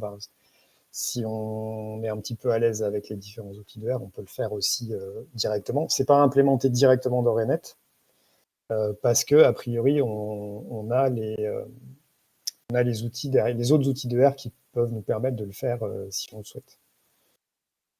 Je ne sais pas si ça répond à ta question. Oui, en partie. Et Iramutech dans tout ça, juste parce que Iramutech, c'est basé sur du R, si je dis pas de bêtises. Hein. Sauf que c'est une espèce d'interface qui nous permet de pas nous rendre compte qu'on est sur R, c'est ça? Iramutech, il y a à la fois du Python et du R. D'accord. Les deux. Mais en tout cas, non, la question de Damien, elle est intéressante parce qu'en fait, c'est vrai que quand on regarde en tout cas, en sociologie, les outils qu'on a utilisés pour faire l'analyse de données textuelles, avant d'avoir Alceste qui était payant, on était pas mal aussi sur les outils qui avaient été développés par Lebar et Salem, notamment lexicaux, où là, effectivement, c'était, on a notre tableau, on fait une analyse factorielle et on fait une classification. Je crois que maintenant, plus personne n'utilise lexicaux. Je sais pas, enfin, Frédéric, qui est linguiste, pourra nous le dire, mais c'est vrai. Et on est très vite passé sur, enfin, très vite, il y a pas mal de collègues qui sont passés sur Alceste. Moi, je répondrais autrement. Je dirais, ça dépend. Enfin, faut prendre en compte aussi l'unité d'analyse, celle qui nous intéresse dans notre discipline. C'est-à-dire que en sociologie, si c'est l'individu et son discours qui nous intéressent, c'est peut-être pas la peine forcément d'aller segmenter son discours. Si on est dans une analyse du corpus et du segment des différentes parties du discours, effectivement, là, on va segmenter. Donc, attention, la réponse, elle ne dépend pas forcément que de l'outil, elle dépend aussi vraiment de notre position dans nos disciplines et dans les pratiques. Oui, là où Benoît a parfaitement raison, c'est que non, mais c'est que dans les questions, ça me revient quand tu le dis, c'est qu'effectivement dans le Bar et Salem, l'un des intérêts, c'est que toi, ce que tu n'avais pas dans le grand débat, c'est les caractéristiques des individus qui écrivaient, puisqu'ils sont anonymes. Alors qu'effectivement, dans un questionnaire, on va avoir la deuxième dimension du tableau, ça va être les caractéristiques des individus qu'on va pouvoir utiliser. Donc effectivement, on n'est pas dans la même configuration exactement. Ouais. Et l'autre point aussi dans la poursuite de la remarque de Damien, quand on est en analyse de données textuelles, on va avoir généralement des tableaux avec de très très grandes dimensions qu'on va avoir du mal à résumer sur 2 dimensions. C'est-à-dire que le plan factoriel, en fait, risque souvent d'être un très mauvais résumé de la structure des données. Et c'est là où on a peut-être, je pense, plus intérêt à passer sur le dendrogramme, où en fait, on a quelque part en fait un résumé, enfin une structuration, on prend en compte toutes les dimensions et on voit bien les classes. C'est-à-dire que en fait, on aurait sur un plan factoriel une représentation qui serait assez médiocre de la structure du corpus.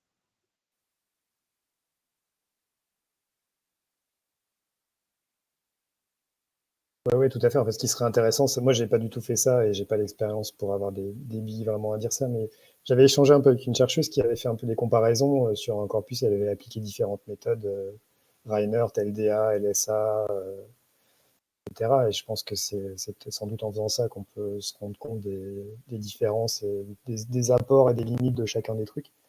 Euh, Elle avait l'air de dire que Reinhardt était paradoxalement, quand j'ai commencé RNet, j'étais pas, enfin, j'avais une vision un peu, voilà, c'est une méthode qui date un peu, qui est utilisée quasiment que en France ou dans le monde francophone, enfin dans le monde anglo-saxon, je pense que c'est quasiment inconnu comme méthode.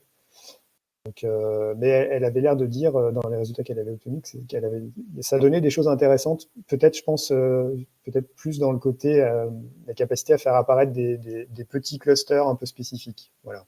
Peut-être un peu lié aussi à ce que l'ACM arrive à faire aussi par moment. Voilà, arrive à faire ressortir des spécificités sur des petites choses, quoi. Bon, voilà. Mais je vous dis ça, c'est un peu intuitif, c'est pas très rigoureux hein, comme expérience.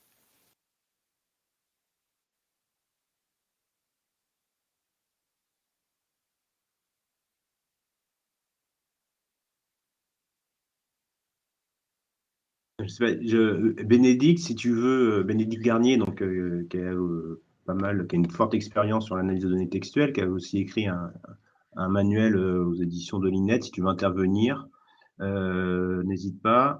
Alors, et puis il y a une question qui revient sur des documents où il y a des formules. Alors là, je ne sais pas si, enfin, Julien ou Frédéric. Ouais, j'ai du mal à voir comment on pourrait appliquer. A priori, oui. Au moment de la question, c'est est-ce que les formules, elles sont intéressantes à analyser dans le corpus ou est-ce qu'on veut juste les supprimer pour pas qu'elles parasitent les résultats? Si on veut les supprimer, je sais qu'au moment de la tokenisation, il y a par exemple des options qui permettent de supprimer des symboles. Donc, a priori, si on supprime les symboles et les chiffres, on peut imaginer que ça enlève les formules mathématiques et qu'on puisse du coup analyser le reste. Si l'idée c'est d'analyser les formules, là, j'avoue, je ne sais pas trop. Oui, parce que le type d'outils qu'on utilise là, c'est des outils qui segmentent par espace. Donc, si dans la formule, il n'y a pas d'espace, la formule sera en elle-même une forme de surface et sera analysée comme un ensemble. Si après on veut segmenter la formule en tant que telle, il faudrait qu'elle soit constituée d'espaces. Et je ne vois pas, alors, a priori, Anis insiste sur la question, donc c'est qu'il y a peut-être un cas concret d'étude derrière. Mais parce que comme ça, c'est vrai qu'on sèche un peu avec Julien. Je ne vois pas ce que ça peut donner. Sans compter que quoi, je connais pas du tout la tech, mais j'imagine que en fait derrière c'est un code la formule. Donc quand on est dans du textuel, euh, quand envoyé sur un mode purement texte, j'imagine que ce qui ressort c'est une espèce de code pour demander l'affichage, quoi. Donc Ouais, donc on peut avoir des regroupements de codes, hein. Ça ouais. peut classer des codes tant qu'il y a des Bah, ça devient espaces des qui formes. les séparent. Ça Ouais, c'est devient ça, des ça devient formes, voilà, des formes de surface. des formes sémantiques Mm. comme mais ouais, mais pas très facile à interpréter quand même. Mm. Avoir des yeux de robot. Juste une petite précision, un truc dont je n'ai pas parlé, mais dans la question de Bénédicte Pincemin sur les variables étoilées. Il y a une petite fonction dans RENET qui permet normalement qui permet d'importer directement un corpus au format IRAMUTEC dans R. Enfin, de le transformer en corpus Canteda et du coup qui importe aussi les variables étoilées. Tous ceux qui ont utilisé IRAMUTEC connaissent, mais c'est la manière dont on ajoute des métadonnées au corpus en mettant des petites étoiles et des caractéristiques. Donc dans RENET, il y a une fonction qui permet d'importer tout ça directement en R.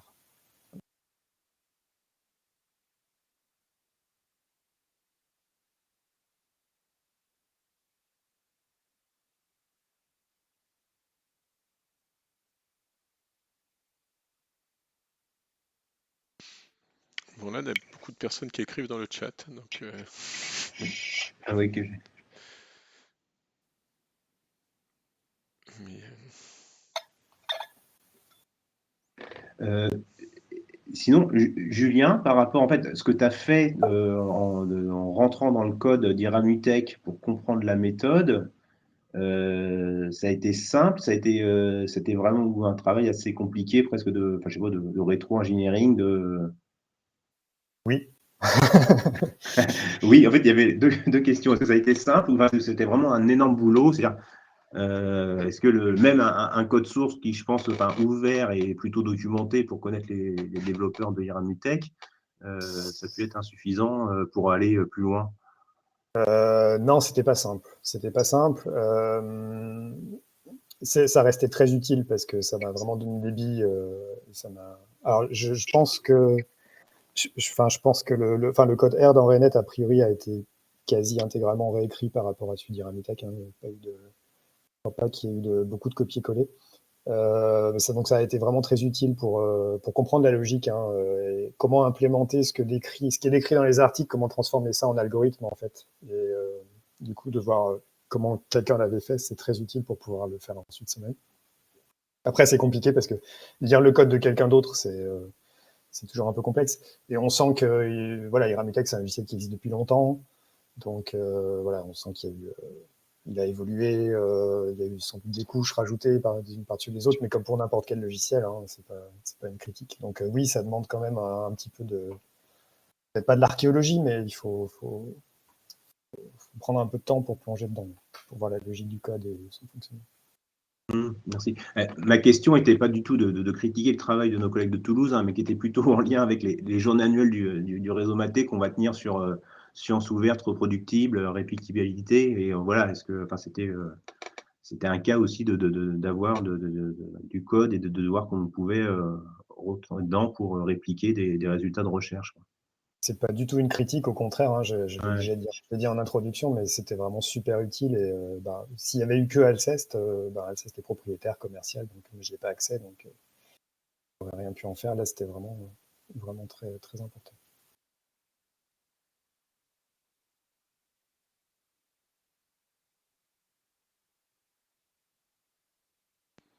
Alors, je remonte le chat, mais je crois qu'on n'a rien oublié. on n'a rien oublié. Eh ben, écoute, alors avant de te remercier, je vais lancer un appel aux participants. Si jamais il y a des personnes qui ont une expérience sur RQDA pour faire du coup, enfin de l'analyse de données textuelles, on est intéressé au tuto pour avoir des retours d'expérience ou avoir un tuto mode voilà ce qu'on peut faire avec RQDA. Ça, on a eu plusieurs demandes dessus, mais on ne trouve pas d'intervenants. Donc, si vous en connaissez, si vous êtes prêts à nous faire un retour d'expérience, hein, vous n'hésitez pas à nous contacter. Ouais. Et voilà, Vous pouvez avant que dénoncer vos collègues à l'adresse des tutos que j'oublie toujours, mais qui doit être quelque chose comme tuto tuto-maté, @service au pluriel.cnrs.fr ouais, ou quelque chose comme ça, mais qui est sur la page web. qui s'engagent avec des tutos. Eh bien, en tout cas, Julien, un grand merci pour ta pédagogie, pour tout ce que tu fais pour nous, hein, à la fois de consacrer du temps à la formation, de consacrer du temps à des manuels et de consacrer du temps à des paquets R. Bon, j'ai appris aujourd'hui qu'on pouvait aussi dire extension. Du coup, voilà, moi, j'ai appris plein de choses, donc je suis vraiment très content. Et je te remercie, puis je te dis à bientôt, parce que c'est toujours un plaisir d'échanger avec toi. De rien, et merci encore à vous pour tout le travail que vous faites pour le collectif. Merci à toi.